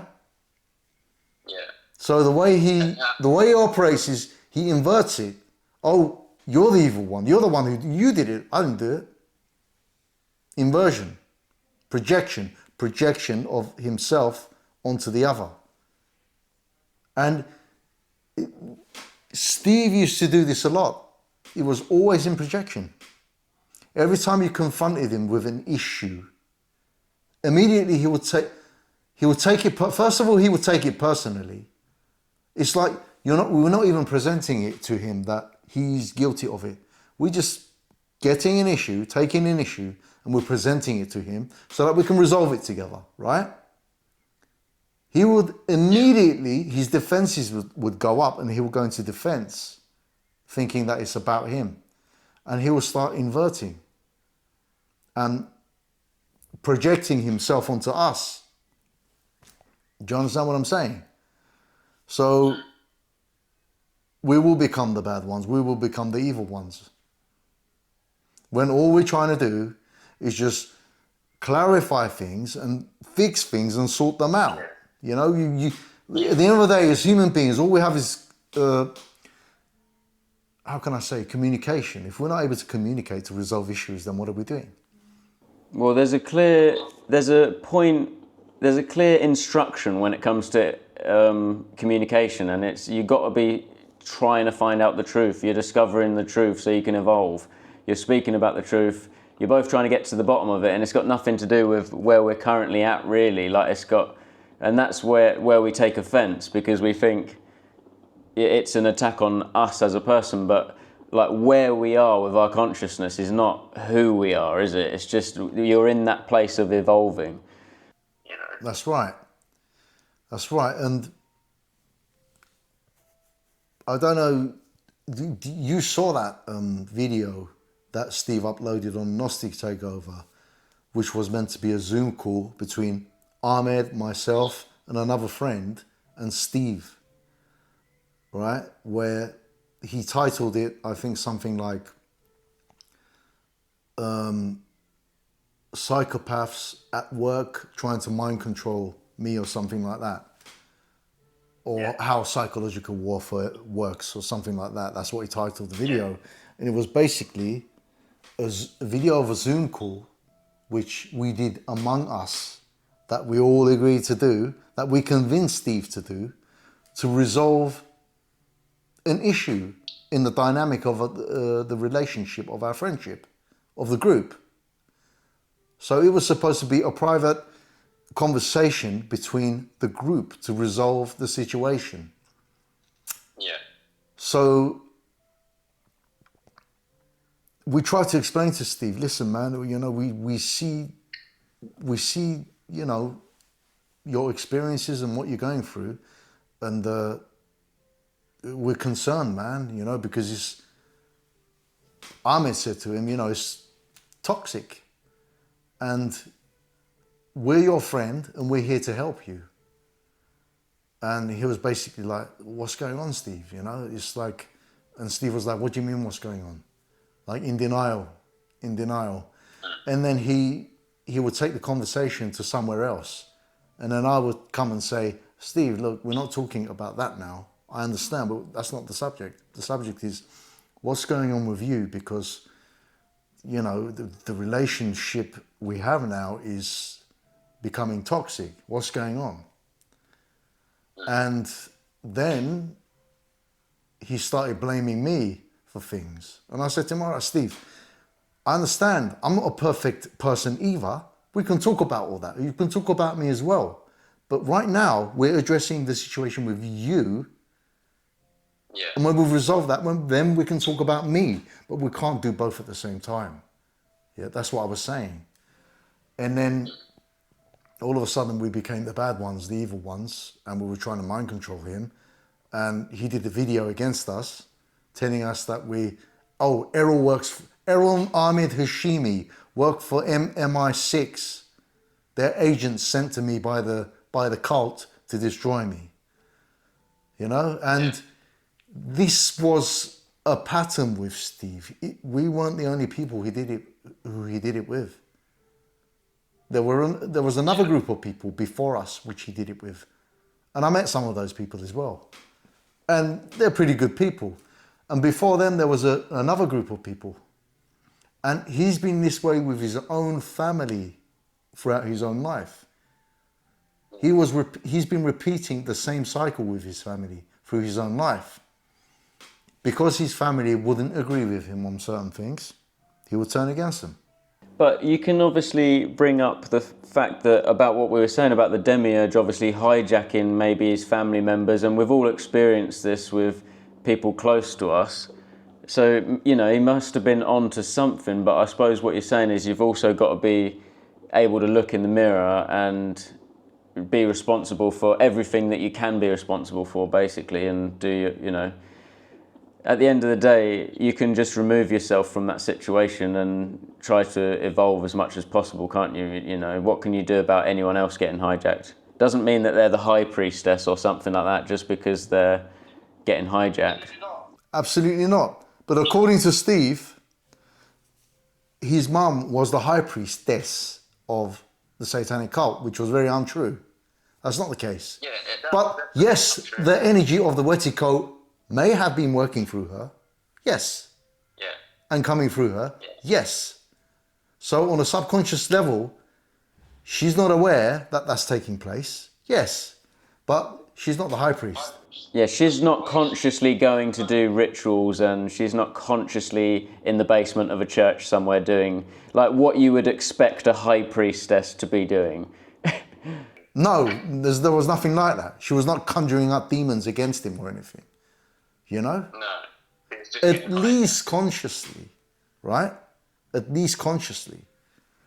But probably because she refused to do her shadow work throughout her life as well, that energy was working through her. And it was probably working against Steve, yes. But at the same time, that same spirit or frequency, energy, whatever you want to call it, was also working through Steve as well. So what it was basically was the devil was playing them against each other, turning them against each other to make them fight against each other. And that's how families are destroyed. Yeah. That's always a story of toxic family environments. Sorry? That's how souls are lost. Yeah, and that's how families are destroyed. That's how families turn against each other. Yeah, and I know for myself, I didn't see my family for over 5 years, and it's not easy doing life without that connection. And that's why I see my family again now, because it's important. And I think it's actually important in repairing your aura as a human being, is having the connections in the physical spirit, the physical world, that, real connections, your family and your friends. Like, it's important for yourself to have those connections and those relationships. And if those people are getting hijacked, I think you've got to, maybe don't spend so much time around them, like limit your time around them a bit, because you're on a different path to them. You've got to recognise that it's going to be a little bit lonely until maybe you put yourself out there a bit and you meet people that are on the same wavelength as you. So as the black sheep of the family, as the generational curse breaker of the family, you have to have mastered yourself to such level that you have mastered the art of disengagement through recognition of the pattern that comes into the family dynamic to destroy the family, so that the family is not destroyed. You have to be the one who's always taking the hit, because you see, for us, that's how it works. We recognize it, what's going on. And like you just said, you disengage, because family, even though a lot of the times our families don't agree with us and they disagree with us, they're still our family, right? And no matter what happens, there's only one thing important in the world, is family. That's your inner circle. And if your inner circle is not strong, if you haven't resolved the issues in your inner circle, which is your family, and if you fight and you become enemies, then guess what? Whatever you do in life, you will never be prosperous, and you will amount to nothing, and nothing will work for you. Do you understand what I'm saying? So even though some cases, some of our families can become very toxic,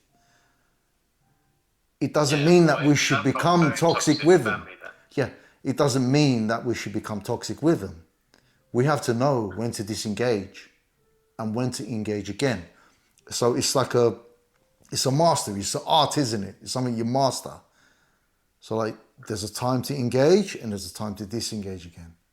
It's something you have to accept. You've got to, like, from my own experience of even being a barber as well, like, I've literally had deep conversations with thousands of people, and you have to, in order to connect with someone and for that to go well, I've got to meet them at their level of consciousness, even if it means me just playing myself a bit dumb just to have the conversation. And then after they've gone, I can return back to my level of consciousness and whatever, and that takes a little bit of dropping your ego, because you could easily want to sit there and just show off how much you know and how much more evolved you are, sort of thing, but you don't do that, and you just think, you do what's best for that specific circumstance. It's about having your ego in check and choosing your battles wisely, knowing when to engage, knowing when to disengage. Choose your battles wisely. You don't always have to engage in battle. You don't always have to defend. Some things that you think need defending don't need defending all the time. Sometimes. And it's about recognizing, it's about, being aware of your true enemy, which is behind the scenes, that you can't see. Knowing when to speak and when not to speak. Your true enemy is the power behind your family. Okay, It's not your family. It's not your family. Do you understand what I'm saying? That's the true enemy. And you got to be able to recognize this. Otherwise, it's very easy to turn against your family and, just destroy the family, basically.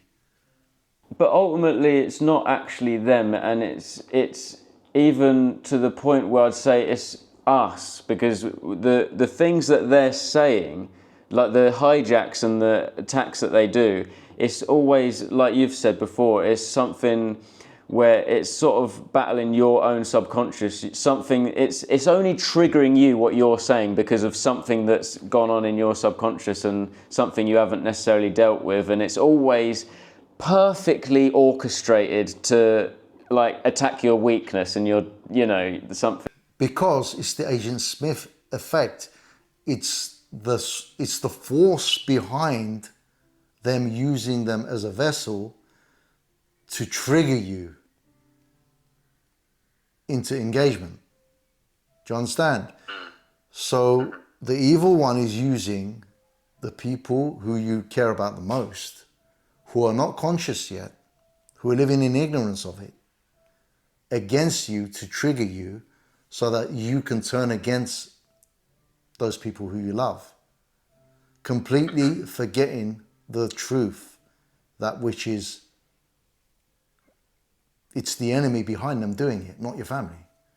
And I think this is worth mentioning as well, because I very much got connected to the spirits that you recommended, because I remember I was going through a tough time and dealing with these paranormal activities, and you were saying, about connecting with the spirit of the eagle. And, when I'm going into a conversation like this with someone, I'm trying to see the higher vision, because I'm going into a battle with someone that I love maybe, and I can see them triggering me, but at the same time I've got to be aware of that bigger picture of like, look, even if I come to you and I'm telling you, look, I want to make all this money and I'm going to do this and I'm going to give it to you and it's going to be so nice, but now they get triggered because it's like you're doing better than them or something.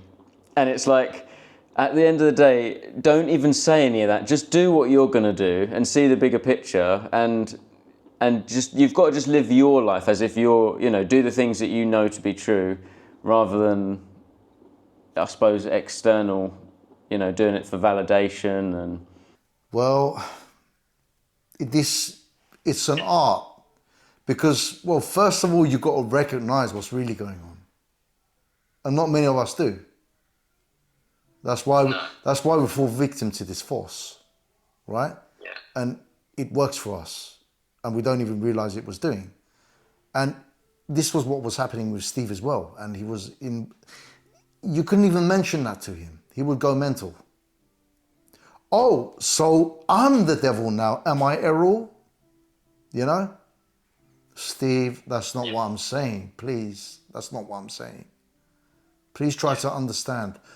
Well, what else is there to make of what you're saying, Eril? And we had another friend called Chris. You didn't meet him. Yeah, we used to refer to him as the wizard. You may have seen him in some of our videos. Yeah, I've seen him in the videos. We used to talk about this stuff with him as well. And he used to say exactly the same thing I'm saying. He saw that it wasn't the person, it was the energy, it was the force, it was the spirit behind the person.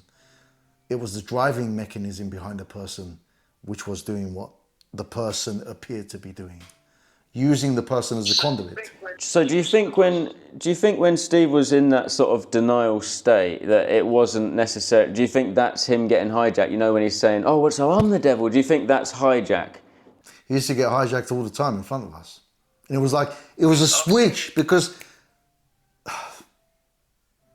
of the trauma. You know what trauma does? The way people cope with trauma is through escaping the trauma. But the trauma never goes away because it's not dealt with. So what happens is the mind creates another, how can I say?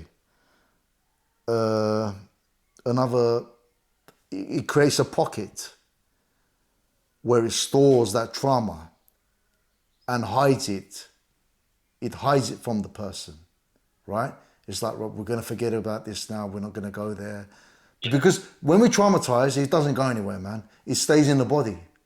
The body, it holds memory of that trauma. But it also makes you forget about it just in order for you to survive, because you don't want to have this bloody trauma in your head all the time. You need to forget about it just to get on with daily life. Through altered state ego, right? The ego creates another compartment in the mind. Right, so you get into the altered state ego and that's where you're at, instead of the trauma being at the surface.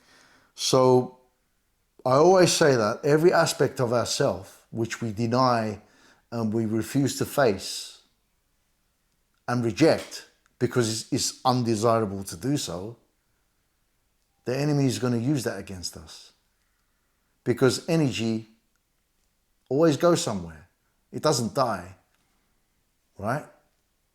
So, you know, the spirit of evil looks at you and says, oh, you don't want that? I'll have some of that, thank you.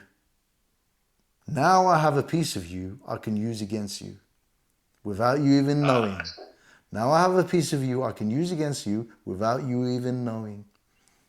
So this is why I always say it's important to accept yourself fully with all your flaws, all your perfections and imperfections.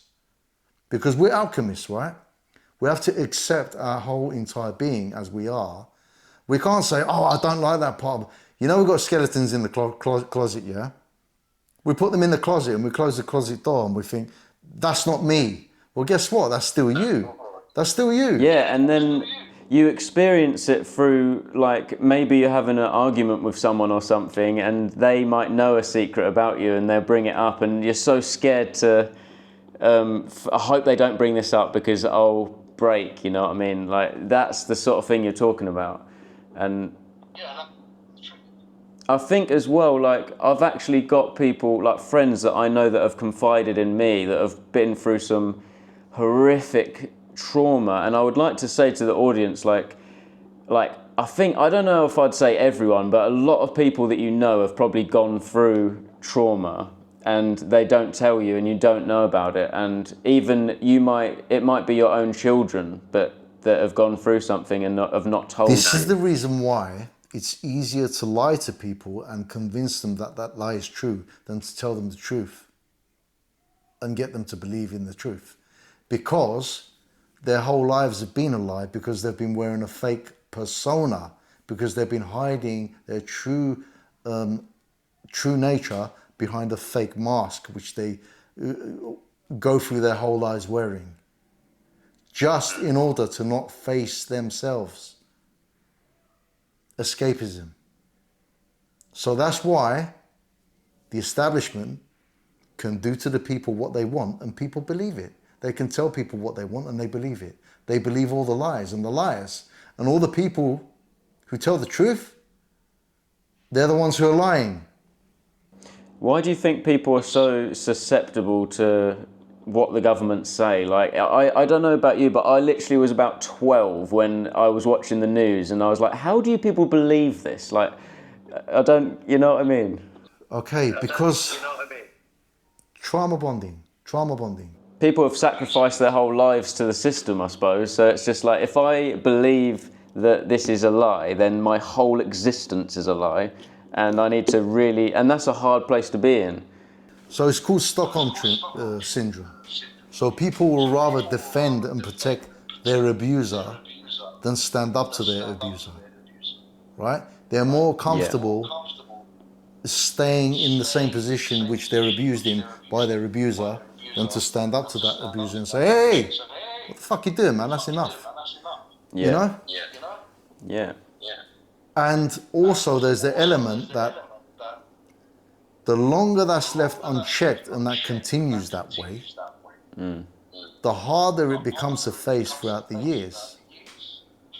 It's easier to deal with that sort of trauma from the beginning stages of the abuse. Once you leave it and it passes a specific point, it becomes impossible to face and deal with.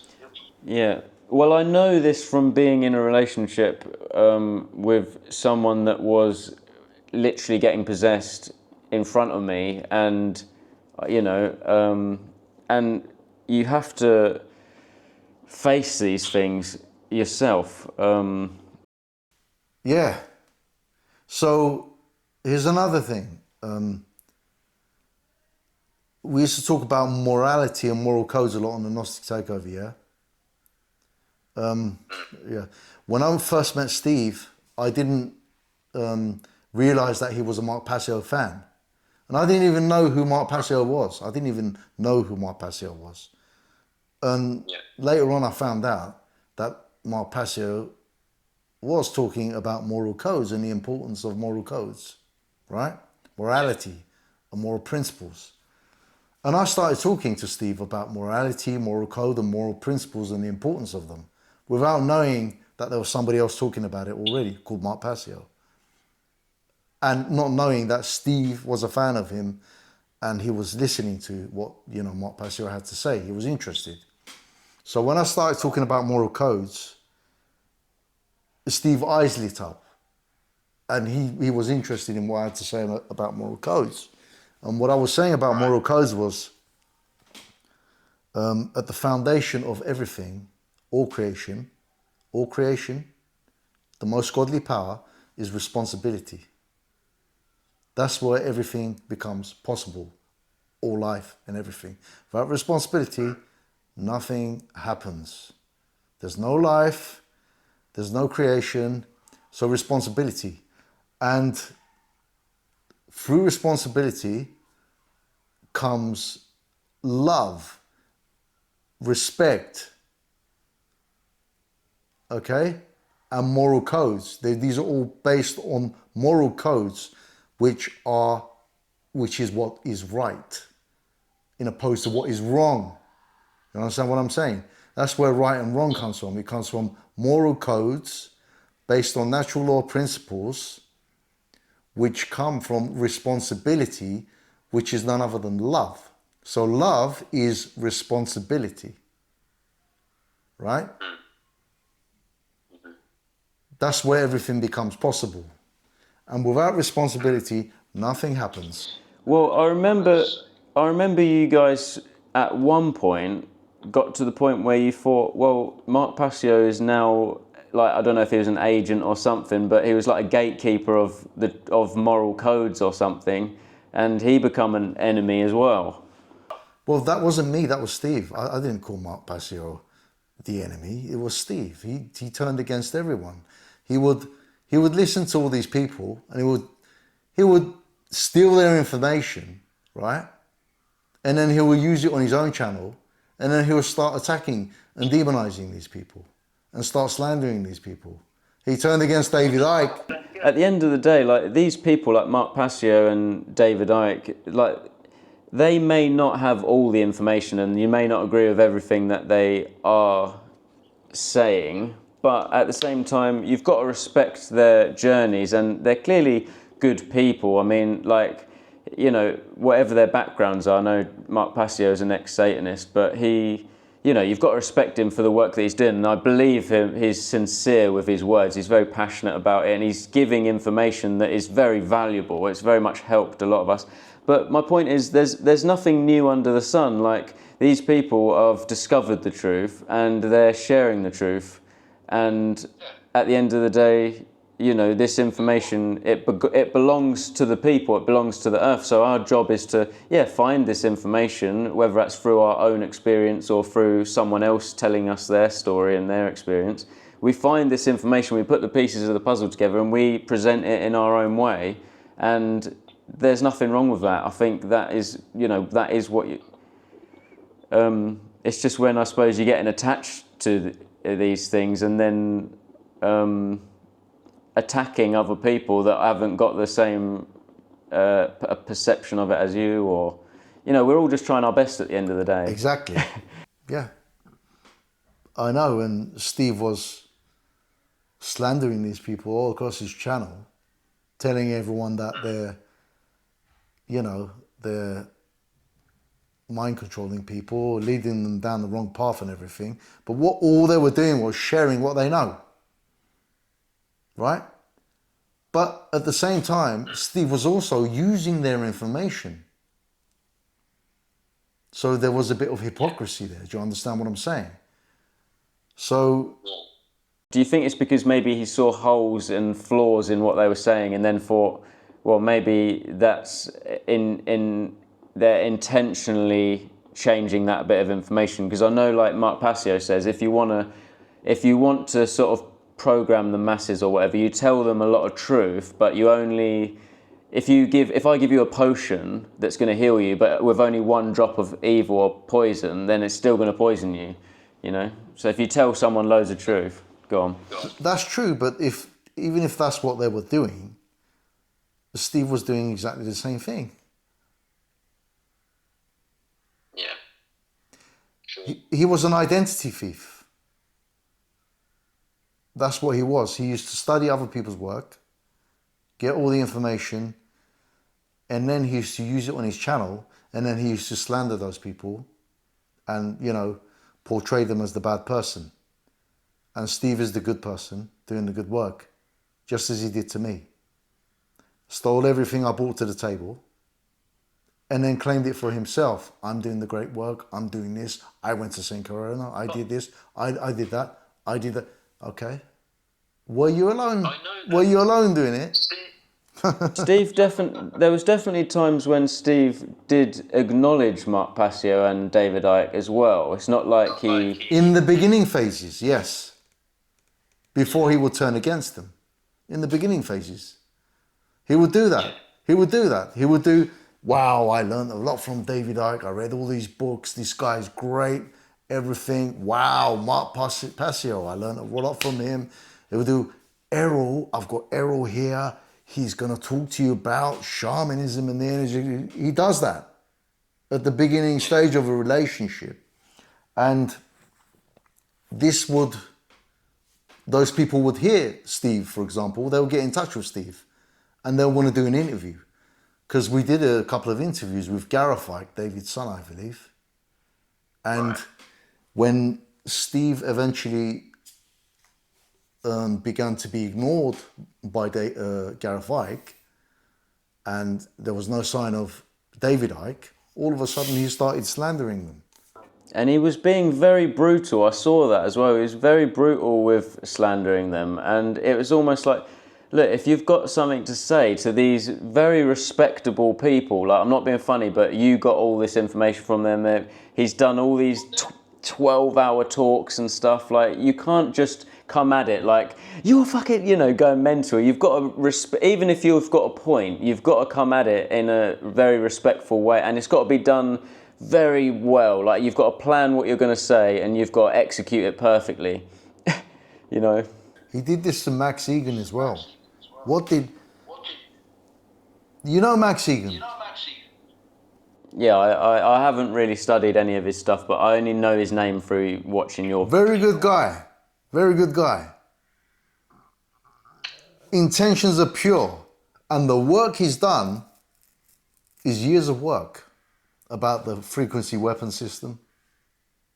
He was good on that. And Steve, as a matter of fact, learned a lot of the things that he knows about the frequency energy weapon system from him.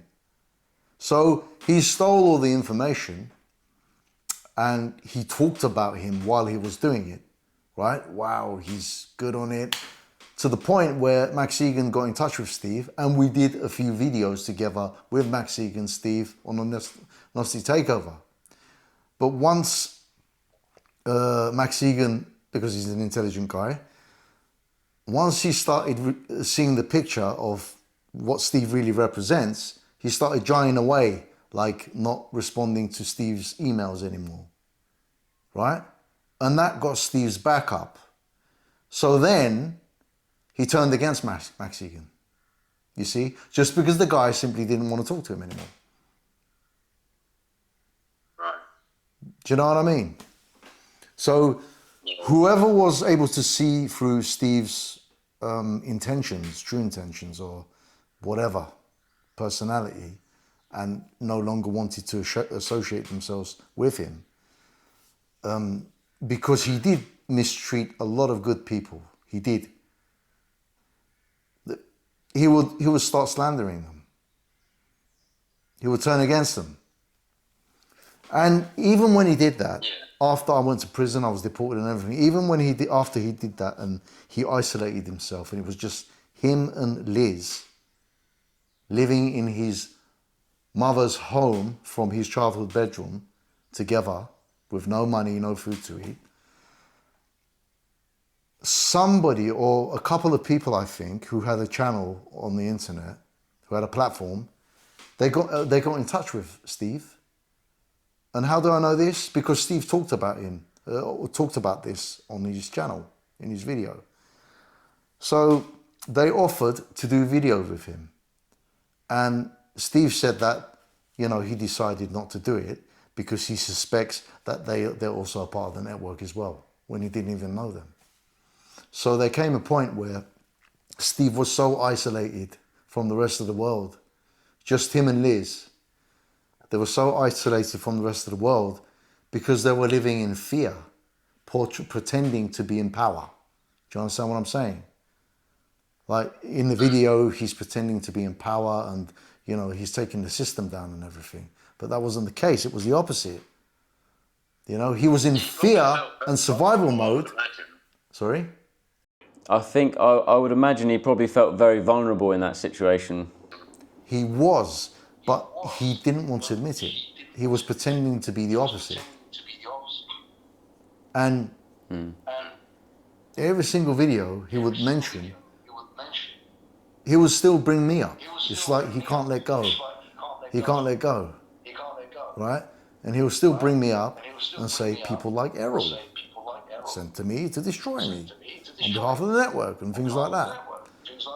And then, you know, it was like 1 minute, this person is the high priest of Satanism, and then something will happen, and then, oh no, now it's this guy in Saint Corona, he's the high priest of Satanism. And then something else will happen, and it's like, oh no, it turns out that I was wrong, it's Eril that's the high priest of Satanism. And then obviously people with a brain that were watching this thinking, what the fuck's going on with Steve? And he was slowly destroying himself. And at that point, I really was not going to reach out to him at that point and get involved again, especially after what I had been through. I just recovered myself. And I wasn't going to go back into that toxic environment again within a bid to rescue Steve once again from his own doing.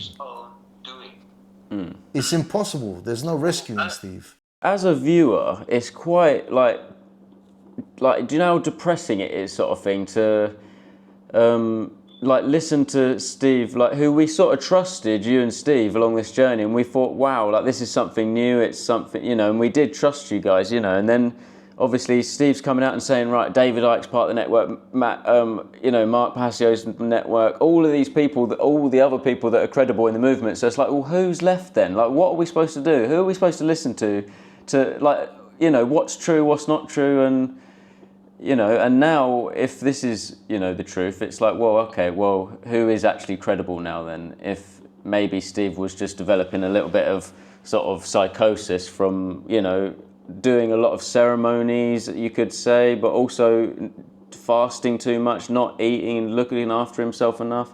He's got the stress of all these people around him that he don't trust, and it's a difficult place to be in, and it's hard to trust someone like that and also then trust yourself with what's going on. Like, you know, you got to just listen to yourself, really, haven't you?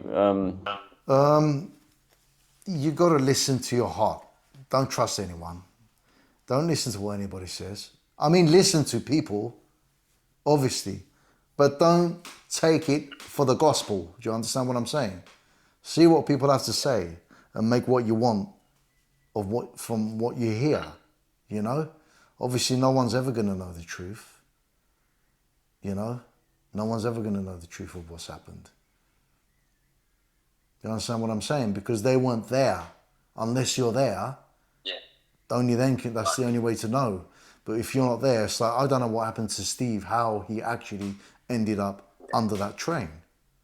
what actually finally did drive him to do that. Because I wasn't expecting him to do that. I was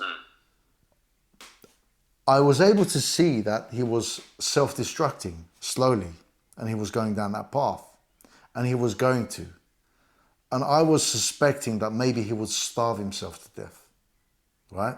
Because he was already in the process of doing that, claiming that he's fasting. But the truth was, because he didn't have any money left, because the donation stopped, he didn't have any food to eat.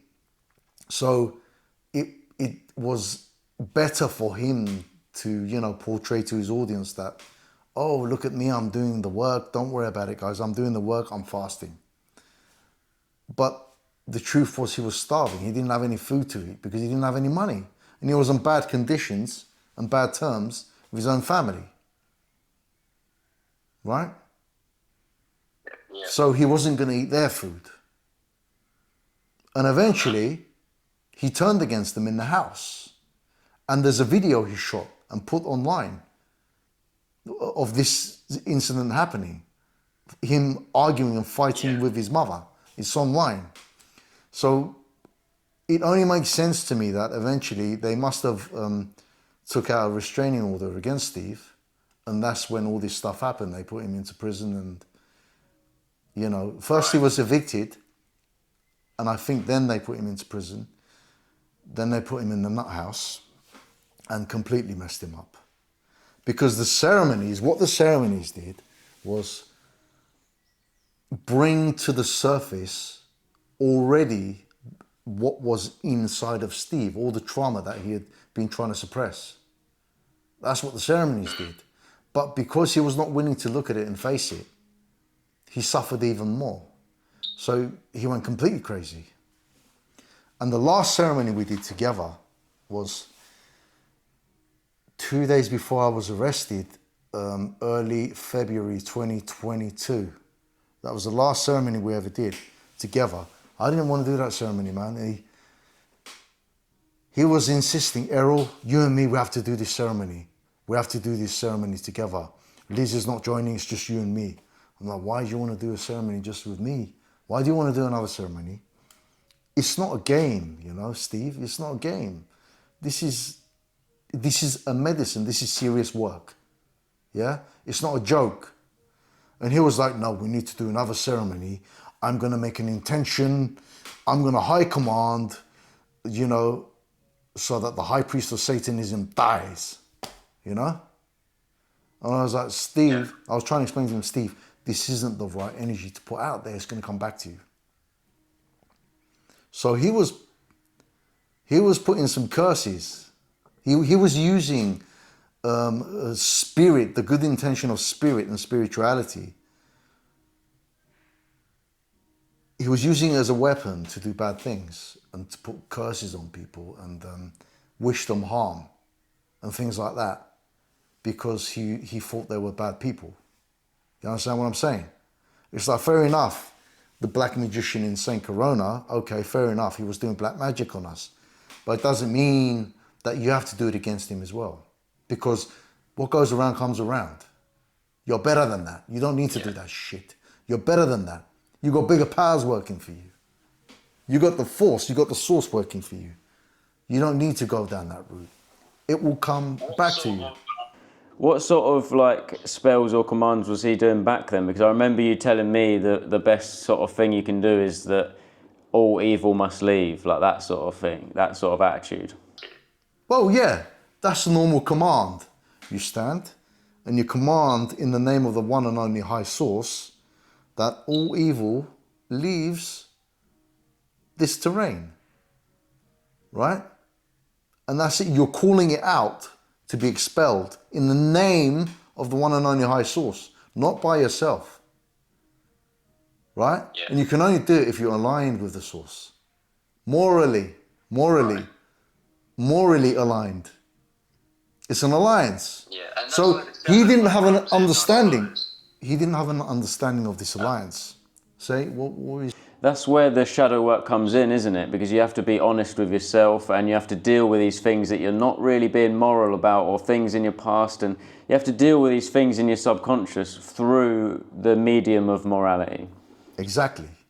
And he didn't do none of that. And that's what I struggled to explain to him. Every time I attempted, he would turn against me.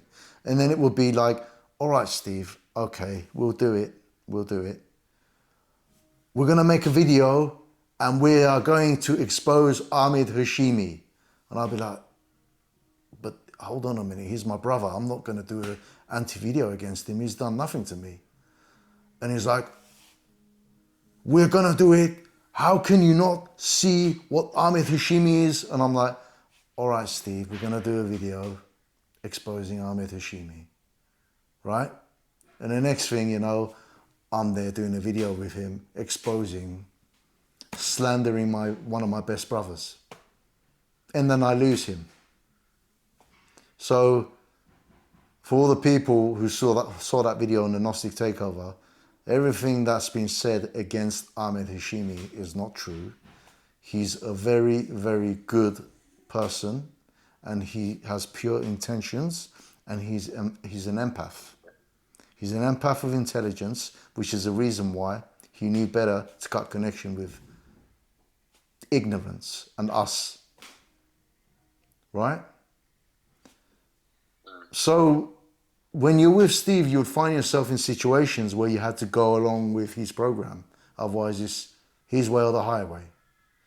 And I wasn't going to go back to the streets again at that point after St. Corona. So I was stuck with Steve and Liz after what happened. Right? I wasn't going to go back to living in the Alps. I wasn't going to go back to the streets at that point. The Austrian government had taken my passport and I couldn't go anywhere anyway. So I was stuck. I was stuck with Steve and Liz. So I had to ride that wave. You understand what I'm saying? So that's how it turned out. But all the commands that he was doing, they were not grounded in true practice, right? And he left himself open, and everything that he did turned against him in the end, and it finally took him out. Is this? I'd like you to direct this to what you was telling me about before we had this call last time, our last call, where you was talking about the Saturn energy, because I think that's really important. Yeah. The very last ceremony I was just alluding to just a little earlier, the one that we did 2 days before my arrest, Steve insisted that we do a ceremony, just me and him, no Liz. Well, it was just me and Liz left anyway, right? With her child in the house. And Steve insisted, you and me, we have to do a ceremony because we have to, you know, we have to slay this evil and all this stuff, and giving it all that again. I didn't want to, because there's no need for me to do ceremony. I'm all right. So finally, I was like, all right, Steve, you want to do a ceremony? We do a ceremony. Okay. And then he was like, this time I'm going to put more datura. I'm going to add more datura, and it's going to be a more powerful medicine. And I'm like, well, we don't have to. It's already powerful. No, we make it more powerful. I was like, all right, Steve, we make it more powerful. And I'm thinking to myself, he's going to destroy himself. But you cannot say no to the guy. So he's in competition with me. He's like, I'm doing it. Are you not going to do it? How can you not do it? Do you understand what I'm saying? Like a little child. So in the end, we did the ceremony. And he got a piece of paper and he wrote his intention down on a piece of paper against the high priest of Satanism. Right? May he drop dead. May he fall out the window and all this stuff. And I'm in my own element in the ceremony. I'm just, how can I say, just trying to go into my own process of what's going on inside of me, inside my heart. Because now I'm becoming distant. I've become distant to myself, giving my energy and attention away to Liz and Steve and to their cause. Do you understand what I'm saying? So the ceremony was an opportunity for me to come back to myself so that I can actually see where I am, what my situation is and what's going on with me and what kind of shit I'm involved in, right? So that was difficult in the ceremony because my focus was trumped by what was going on with Steve, his process in the ceremony. You know, he was having a hard time. And all his trauma was coming up. All of it. And he kept on standing up and giving high commands in front of me, like almost as if he's giving it against me. May all, he can barely stand, all evil leave, and then he will fall down.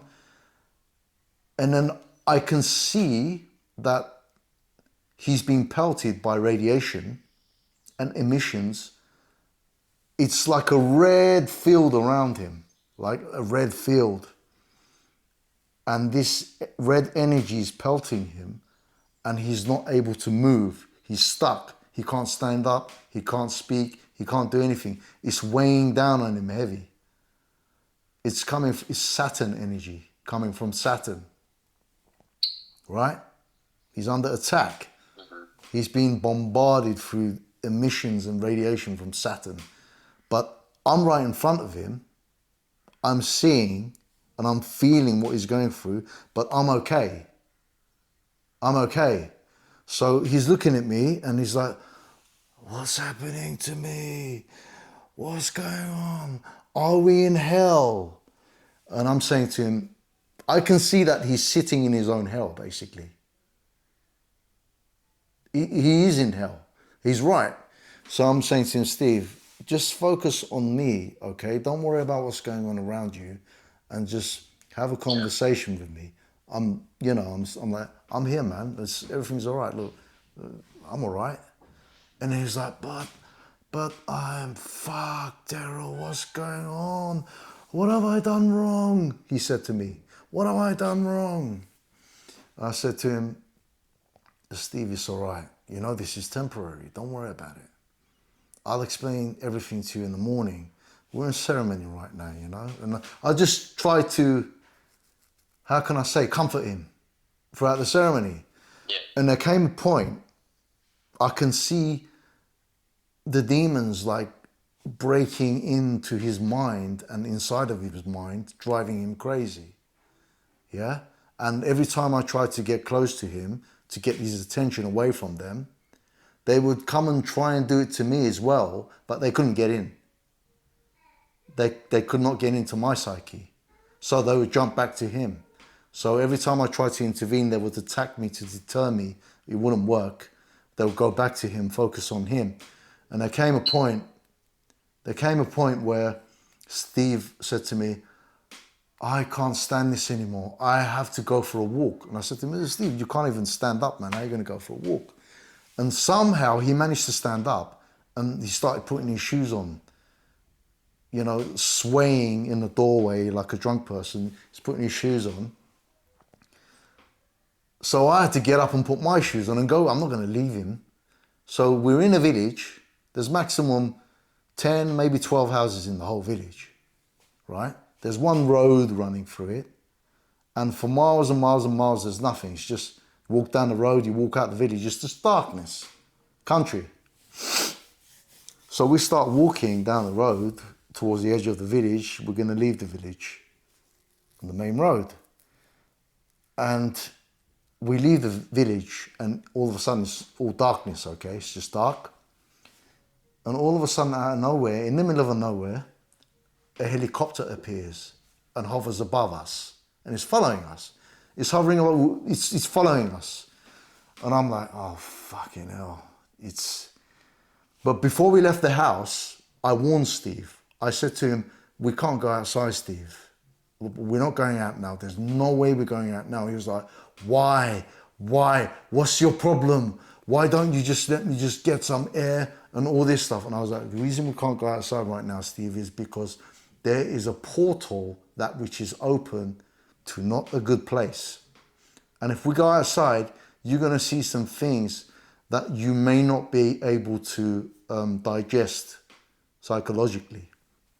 And when I said that, it was like it almost went through him. He didn't hear it. He didn't want to. And, you know, I insisted. I was like, we're not going out because there are things out there you cannot afford to see right now.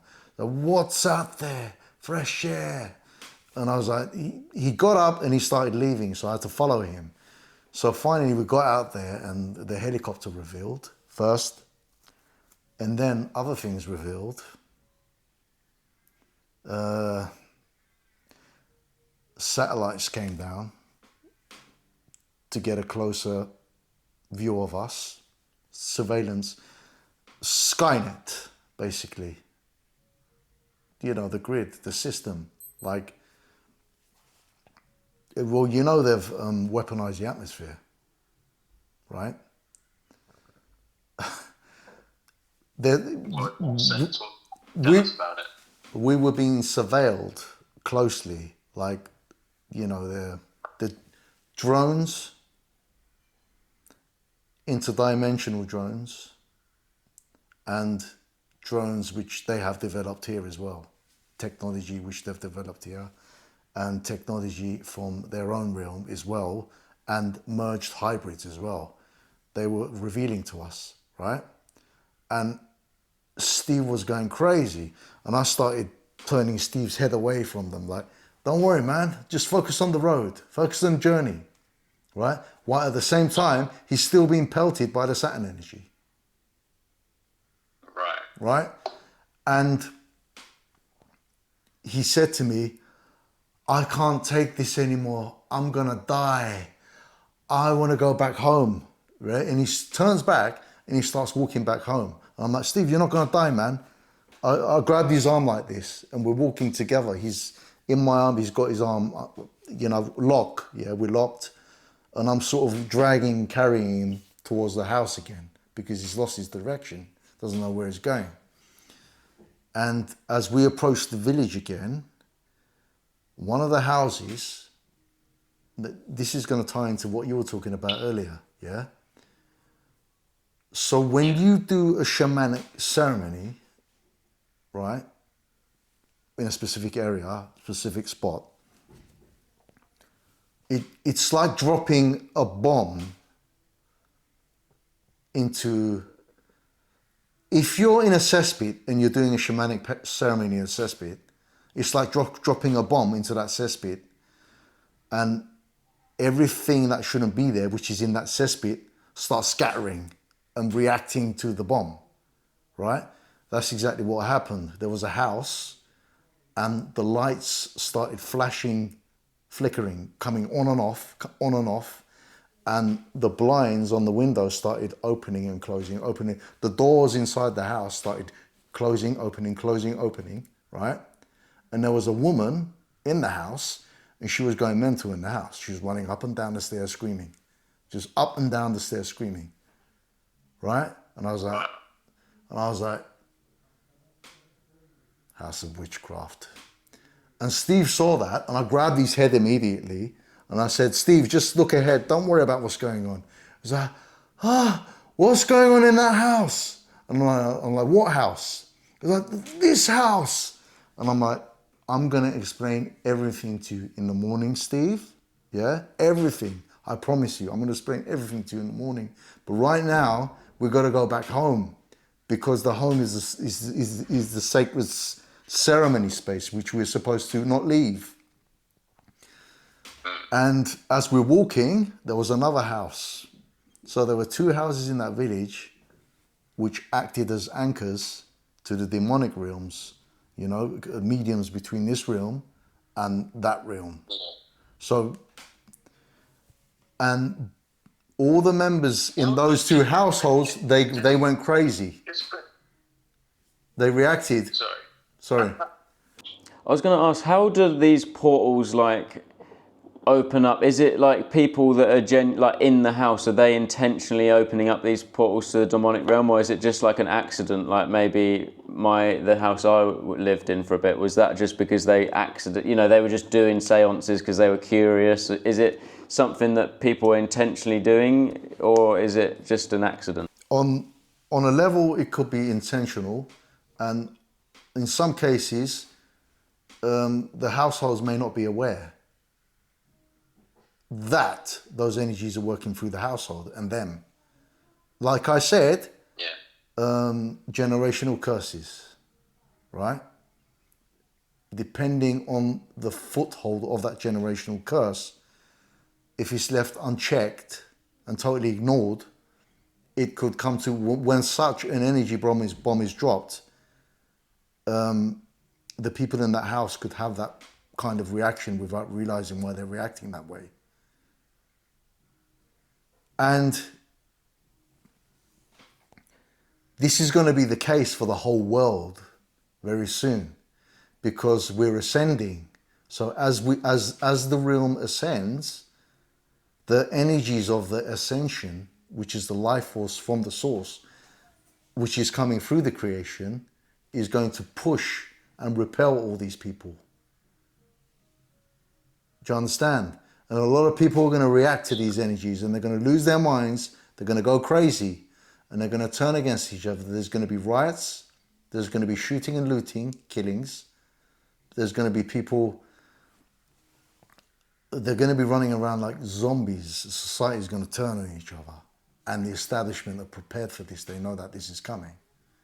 It's what they're reacting to is the energies coming through the realm, which is pushing the realm to ascend, upgrade.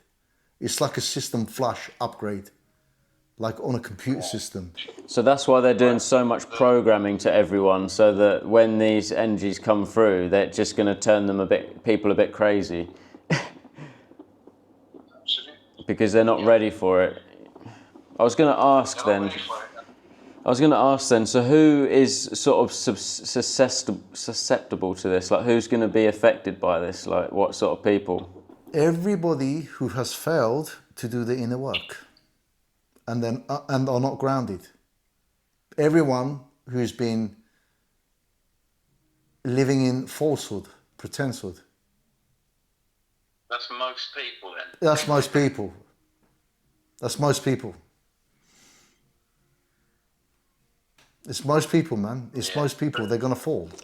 So what advice have you got to the people that are awake and they're going to be seeing this all around? I suppose the first bit of advice is just to be aware of it. It's going to be helpful, isn't it? Just that you've shown that. But what advice have you got to help people navigate that? Well, the first advice is to be aware of this situation for what it is, right? Yeah. And that's the first step. Be aware of it.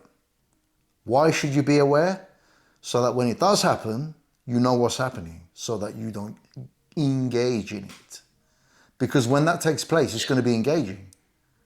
Because when people see people going crazy on the streets, it's going to be like, what the fuck is going on? Right? But if you know what's going on, you're grounded. Yeah. All you got to do is lock yourself at home and protect your house. That's all you got to do.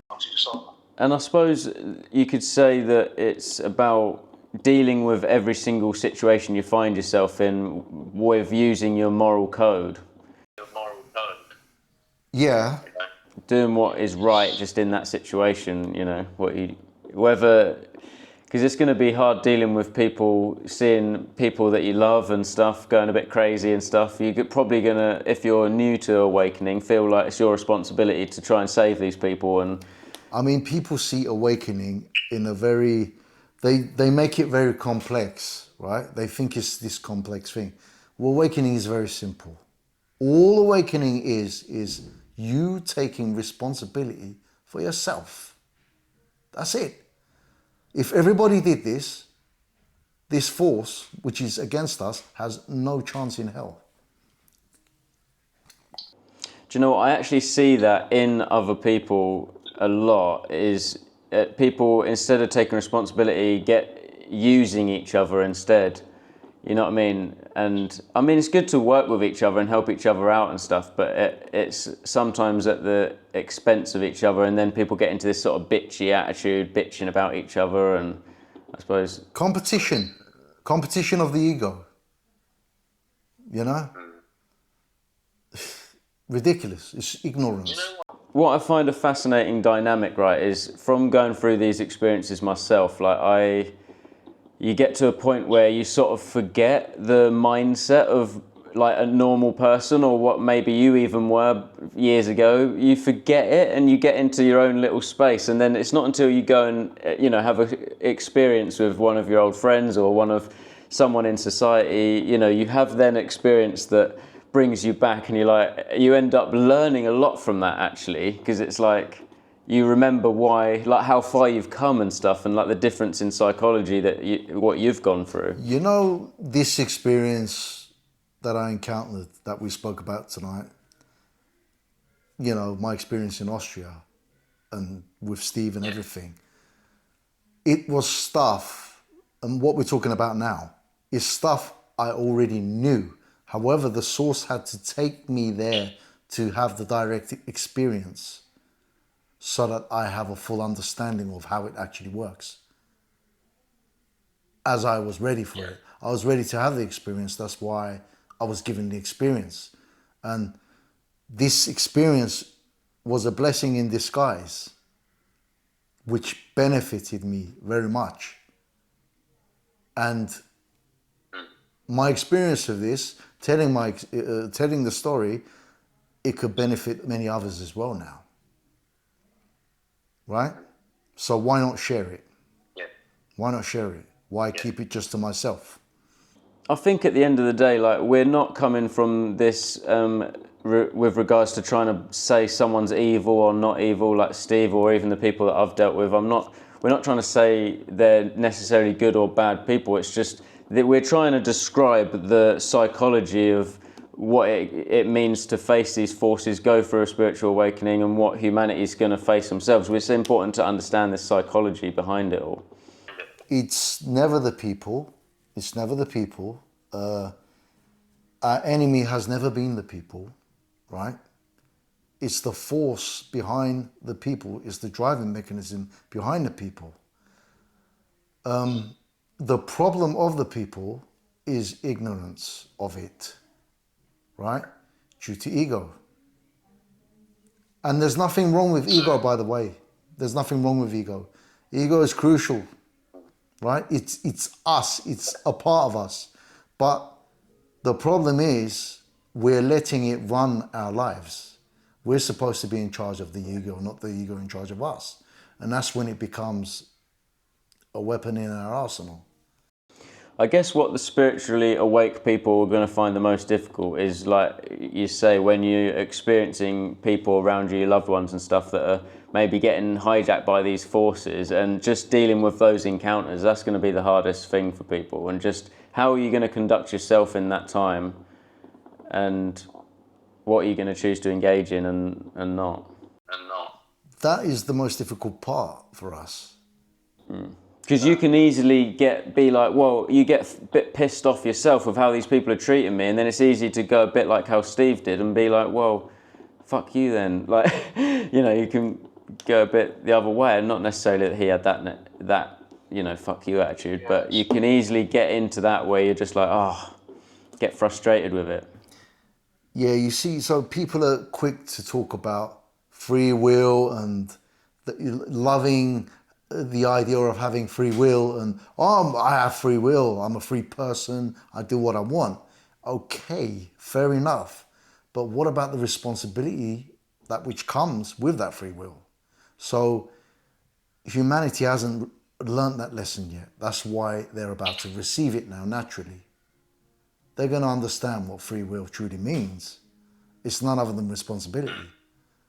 And because they failed to take responsibility for it, that's why all this has been happening.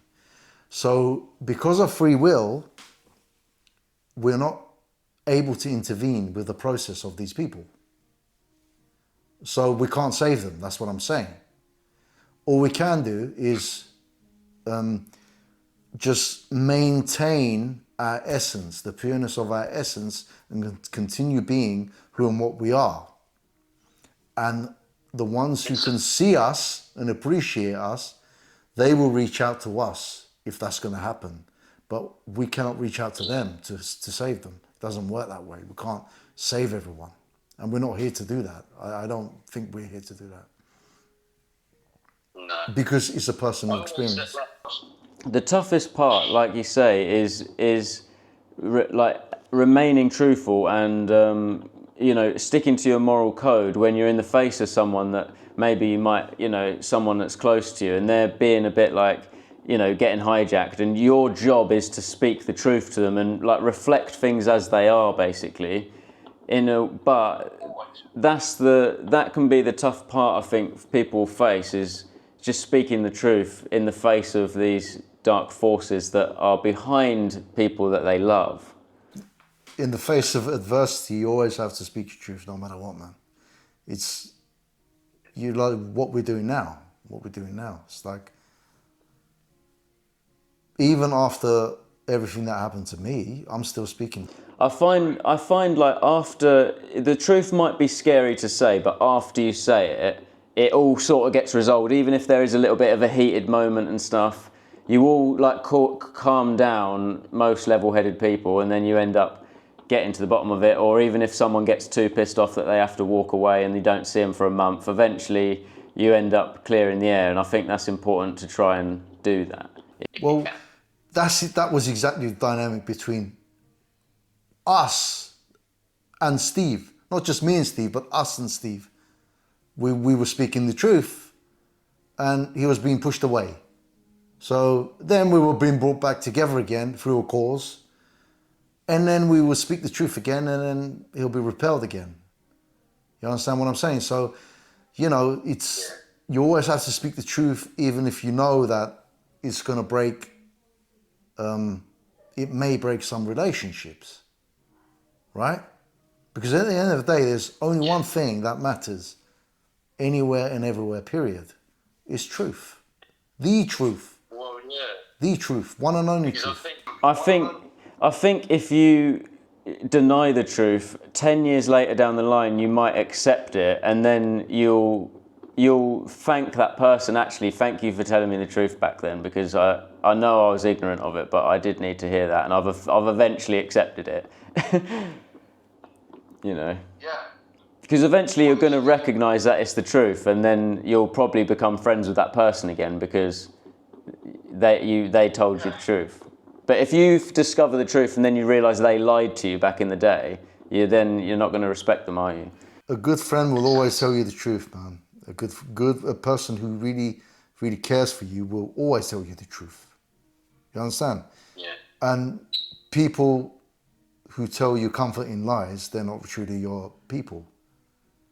And it was such a shame that Steve was not able to recognize this in us. Right? Yeah. It's a shame. Yeah. It's a shame. Well, yeah, and I think a big lesson to take away from Steve's death is that, there's always a way, and if it means, dropping your ego, or not necessarily even those words, like I don't really even like those words anymore, but if it means just dropping your ego and speaking to someone and trying to get another perspective, and sometimes you've got to just communicate with people, even if even if you've got all these preconceived perceptions of that person, you'll probably find out that you're probably wrong actually about what they were thinking about you and all these things. It's always better to reach out and just try, rather than give up. It always is, but I wish people could do this. I wish everyone can do this. And at the end of the day, I think I'd rather my friend speak to me and he's in a bad place and he's got a lot of shit to tell me, even if he thinks, I don't want to be a burden and all this, I'd rather them tell me than one day find out that he's, not alive anymore, It doesn't matter how much burden someone's putting on you or whatever, you've got to be willing to speak about it. What upsets me? I'm going to say something which may come across as nasty, but I don't know how else to say it. At this stage, people do not deserve the truth. However, it doesn't mean that you should not be truthful. You should always be truthful, no matter what. But at this stage, the majority of people, not everybody, the majority of people, they don't deserve the truth. They're not worthy of it yet. Because, I mean, look at what happened to Steve. You know, he was putting all that truth out there, all that stuff out there. And now the guy is dead, right? Nobody cares. They care about what the circus Donald Trump is spinning. They care about what Kim Kardashian is doing. They care about arseholes. They care about ignorance. They care about bullshit. They don't want the truth. Maintaining their illusion, maintaining their mask. And it's no surprising that the majority of the global society, when 2020 happened, they revealed for who they truly were. All the people who were already wearing the mask were the people who put on the physical one. Right? Because I never put one on. Even what I went through. And it's good that even Steve didn't put one on. But he was wearing one, but he didn't put one on. Yeah, it was a very interesting time, and actually I think it was probably the most empowering time for someone if you used it in the right way, because to walk into a supermarket with no mask on was a brave thing to do, wasn't it? You had to deal with what does everyone else think of me and stuff like this, and especially in Austria, the birthplace of all of this shit, where it all came from. They're quite obedient people, as you say. I mean, from watching your videos and stuff, or maybe even Steve's, I can't remember, but I remember you guys saying that they're quite, like, they stick to the rules, and anything the government says, they'll do it, you know. It was the only country in the world that made it mandatory. It wasn't Australia, it was Austria. The only country in the world that made it mandatory. It didn't last for long, but they did make it mandatory. The day after we did that final ceremony in St. Corona, and when they went mad. The next day, it was mandatory vaccination. Yeah, but it's all fear facts. It's all fear, like, that's all it is really. It's just trying to get you through your fears, because they couldn't actually back it up with anything real. Well, so here's another thing I think that should be addressed as well. You know, for all the people who are confused about why evil exists in the world. If, you know, because a lot of people say, if God is a truly loving God and he cares, why would he allow evil to exist? Or why would he create evil so evil can exist? Why would he allow for it to happen? Well, why blame God for the evil in the world when all the responsibility is on us for it not to happen? Yeah. It's here because we allow it to happen. But I think the reason why people do that is because it's like an excuse, because it's like, well, look, God lets all this evil go, so then it's an excuse for me to not deal with the evil shit that I'm doing. You know what I mean? Well, that's exactly what it is. That's exactly what it is. So now people are being naturally pushed into a corner where they're no longer going to be able to ignore that reality. They're going to have to face it. They're going to have to face it through facing themselves. Yeah? The man in the mirror. You have to face the man and the woman in the mirror. Yeah? It all starts with us. What would you say is like the difference between the Demiurge and some sort of hijack of, and just karma in general?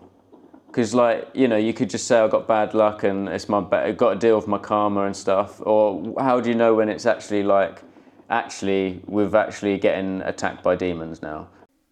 For me, I mean, it's pretty obvious because,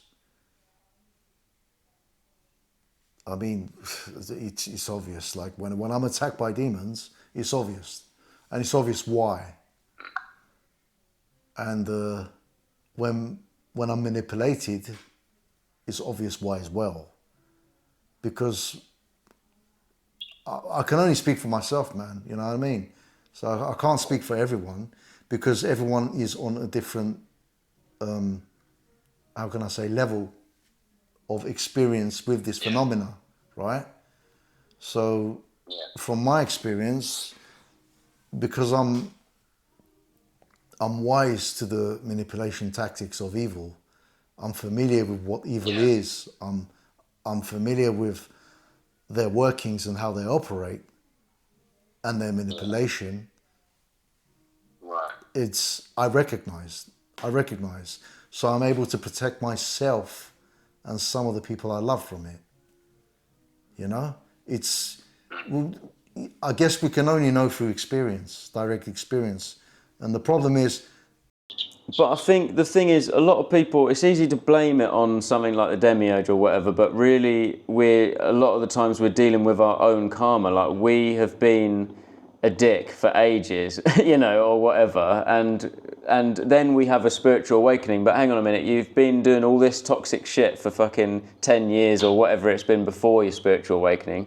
That's why you've woke up, because you're dealing with your own karma now, and you're like, oh shit, I've ruined everything, sort of thing, and I need to wake up. Sometimes that's the case, and then you go for a period of, you've got to deal with your own karma and sort of sort your life out a bit, and just you end up becoming a bit of a better person because you realise your actions are affecting your life and that around you, and it makes you more conscious. But then there's a big difference between that and actually there is demons attacking me, that's why I'm getting so much, because I'm doing everything right or whatever, you know. But how can you spot and detect a infestation, you know, something like that? well, first of all, what is it? What is the Demiurge and why does it come into existence? It's because collectively we have outsourced our life force responsibility. Do you understand? By not facing and accepting ourselves fully. So that's why energy which is pushed away, it has to manifest in some form, somewhere. Right. Right? That's why the evil exists. Because people say the establishment is so powerful, what are we going to do about it? We can't do nothing about it. Well, they're not powerful. You perceive them as powerful because you have given them your power. So the power that you see in them was actually the power that you gave to them, that you had before you gave to them. So the power which has been reflected back to you through the establishment is your power which you've given away. So you've created that evil subconsciously without realizing you've done it by ignoring yourself and outsourcing your power, giving it away, right? And you just mentioned, how do you know that you're under spiritual attack and you're under attack by demons? And well, usually when you're on the right path, you're always attacked. You know, that's how you know. It's simple. It's just like, you know when you're attacked by them. You know, and you know why. You know, it's like, why is the media silencing me? You know, why is social media silencing me? Because I'm talking the truth.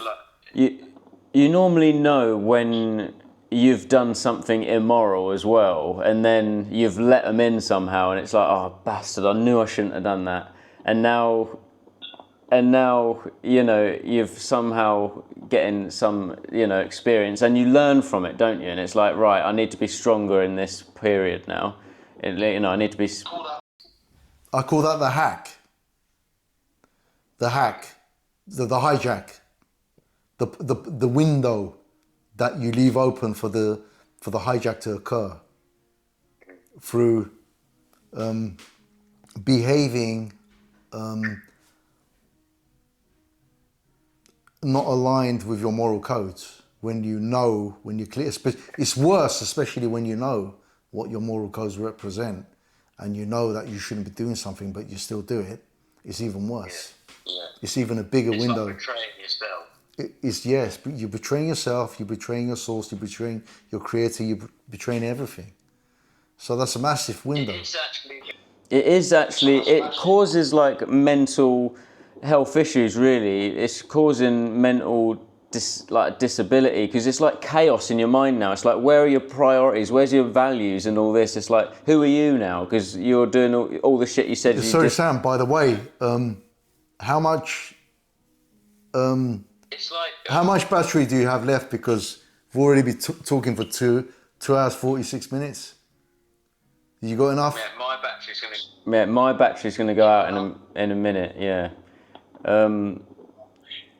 Well, look, we can go into these subjects a lot more. We've got so much to talk about, and I hope everyone that's been tuning in has enjoyed our conversation and also learnt a lot from it. And obviously, with regards to Steve, and Steve's family, we send our best wishes and stuff. Yeah. And if anyone's got any questions that they want to ask us, please feel free to do so. We've got nothing but love for Steve as well. It's not like, we're against Steve. Lots of respect. We just wanted to have this conversation for other people, really, so other people knew what happened to Steve as much as we can share, and also just on this whole dynamic, because it's been very confusing. If there's anything else you want to add to that? Steve is just one of our brothers who was up against very powerful demons. And we were there for him. However, he didn't want to recognize due to the influence of those demons. And it's very important for people to be aware of the cracks and creaks in their psyche, the hidden cracks and creaks. On the Gnostic takeover, we used to talk about decode the threat.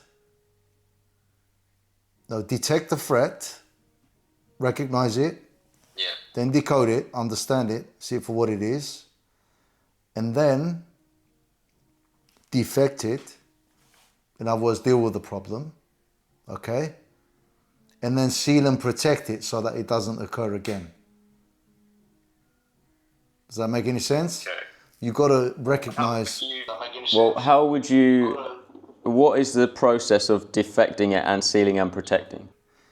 When you're in a bullshit situation It depends what the issue is. Yeah. Sorry? It depends what the situation, I guess, with regards to defecting. But my question was more to regards to how do you seal and protect and make sure you're protected? It requires awareness and experience of practicing this awareness, putting it into practice. Because some people may be aware and they may overlook it thinking, it's all right, it's just whatever. And ignore it. Yeah. Ignore it. Definitely. Yeah, irresponsibleness. Once again, it comes down to responsibility of, look, you know something because you want to know it, right? You can only know something if you want to know it. If you don't want to know it, then you won't know it. It's like everyone in the world knows what's going on out there. It's the elephant in the living room. But not everybody wants to accept what's going on out there, so they choose not to see it. That's the problem. It's obvious what's going on out there in the world, even to the earthworms on the ground, right? Yeah. It's the elephant in the living room. How can you ignore it? It's about choosing to acknowledge it or not. Responsibility. Everything boils down to responsibility. That's the number one foundational principle building block of natural law principles, of natural intelligence. Period. Responsibility. Which begins with the self. I suppose it's the same also with, it's like you could apply it to, like if you're dealing with an addiction, for example, it's the same thing. Like you can be aware of it and try and deal with it. You know what you're doing is wrong, but you keep doing it, it's like... Yeah, you know you need to quit smoking, but you're still smoking. So, because there's no responsibility. You're not responsible enough to say, right, this stuff is going to kill me, man. I'm stopping, I'm quitting. That is, it's based on awareness, right? So you got to want it to become aware, to be responsible. You understand what I'm saying? And awareness and responsibility is one and the same thing. You can't separate them. It's how can I say? It's one and the same thing. It's a unit. Well, it's like awareness and truth and ignorance and lies. Yeah. The number one problem in the world is responsibility. You know, the world has a responsibility problem. And if you look at the system, it's all designed that way. It's like when you need to get something done and you call them up and you speak to them, oh, well, you got to speak to this department, but it's nothing to do with us. Yeah, but you sold it to me. Yeah, but it's a third party. You got to speak to them. Like an insurance claim or whatever the shit you want to do, right? The whole system is designed to bounce responsibility back and forth between, you know, it goes round and round in a circle and nothing gets resolved. Nobody wants to take responsibility. Somebody else can do it. But the more responsibility you take, the more sort of power you get, and then the more threat you're under as well by the forces. So you've got it's like a building process where you become stronger as you go, and you look back eventually and you realise how far you've come and who you've become. I think that's the magical part of it. Because greater the responsibility, greater the power, greater the power, greater the responsibility, greater the reward, greater the outcome. Beautiful. That's how it works. These are the most basic foundational natural law principle, which are the building blocks of all life, period. Everywhere. So Beautiful. this is what it means to be God-like. This is walking in the shoes of God now. So you want to walk in the you want to walk in the shoes of God, you got to be God-like. And that's responsibility. Yeah. It's the most uncomfortable situation in the world. Yeah? A lot of people like, I wish I can see... It doesn't mean having some supernatural powers. It's just recognizing what you're doing in your life. You've got to be responsible for yourself, what you're doing, your people around you. Just be responsible for how you're treating your environment. Read the language of life. Yeah. Exactly. All right, Eril. Well, let's end it there for now. And I mean, we can always do another call. It's been fantastic to have this conversation with you. Very enlightening. I hope people have got something out of it. Let us know in the comments. That's the point. That's the point. Yeah. That people get something out of it. I hope so. Hope so. Well, thank you again, Eril. I really appreciate having your time with us today and your expertise. It's good to see you back thriving and sharing your information with the world. Always, always. I refuse to fall down and stay down. I mean, if there's only one thing that decides whether I live or not, and when it's my time to go.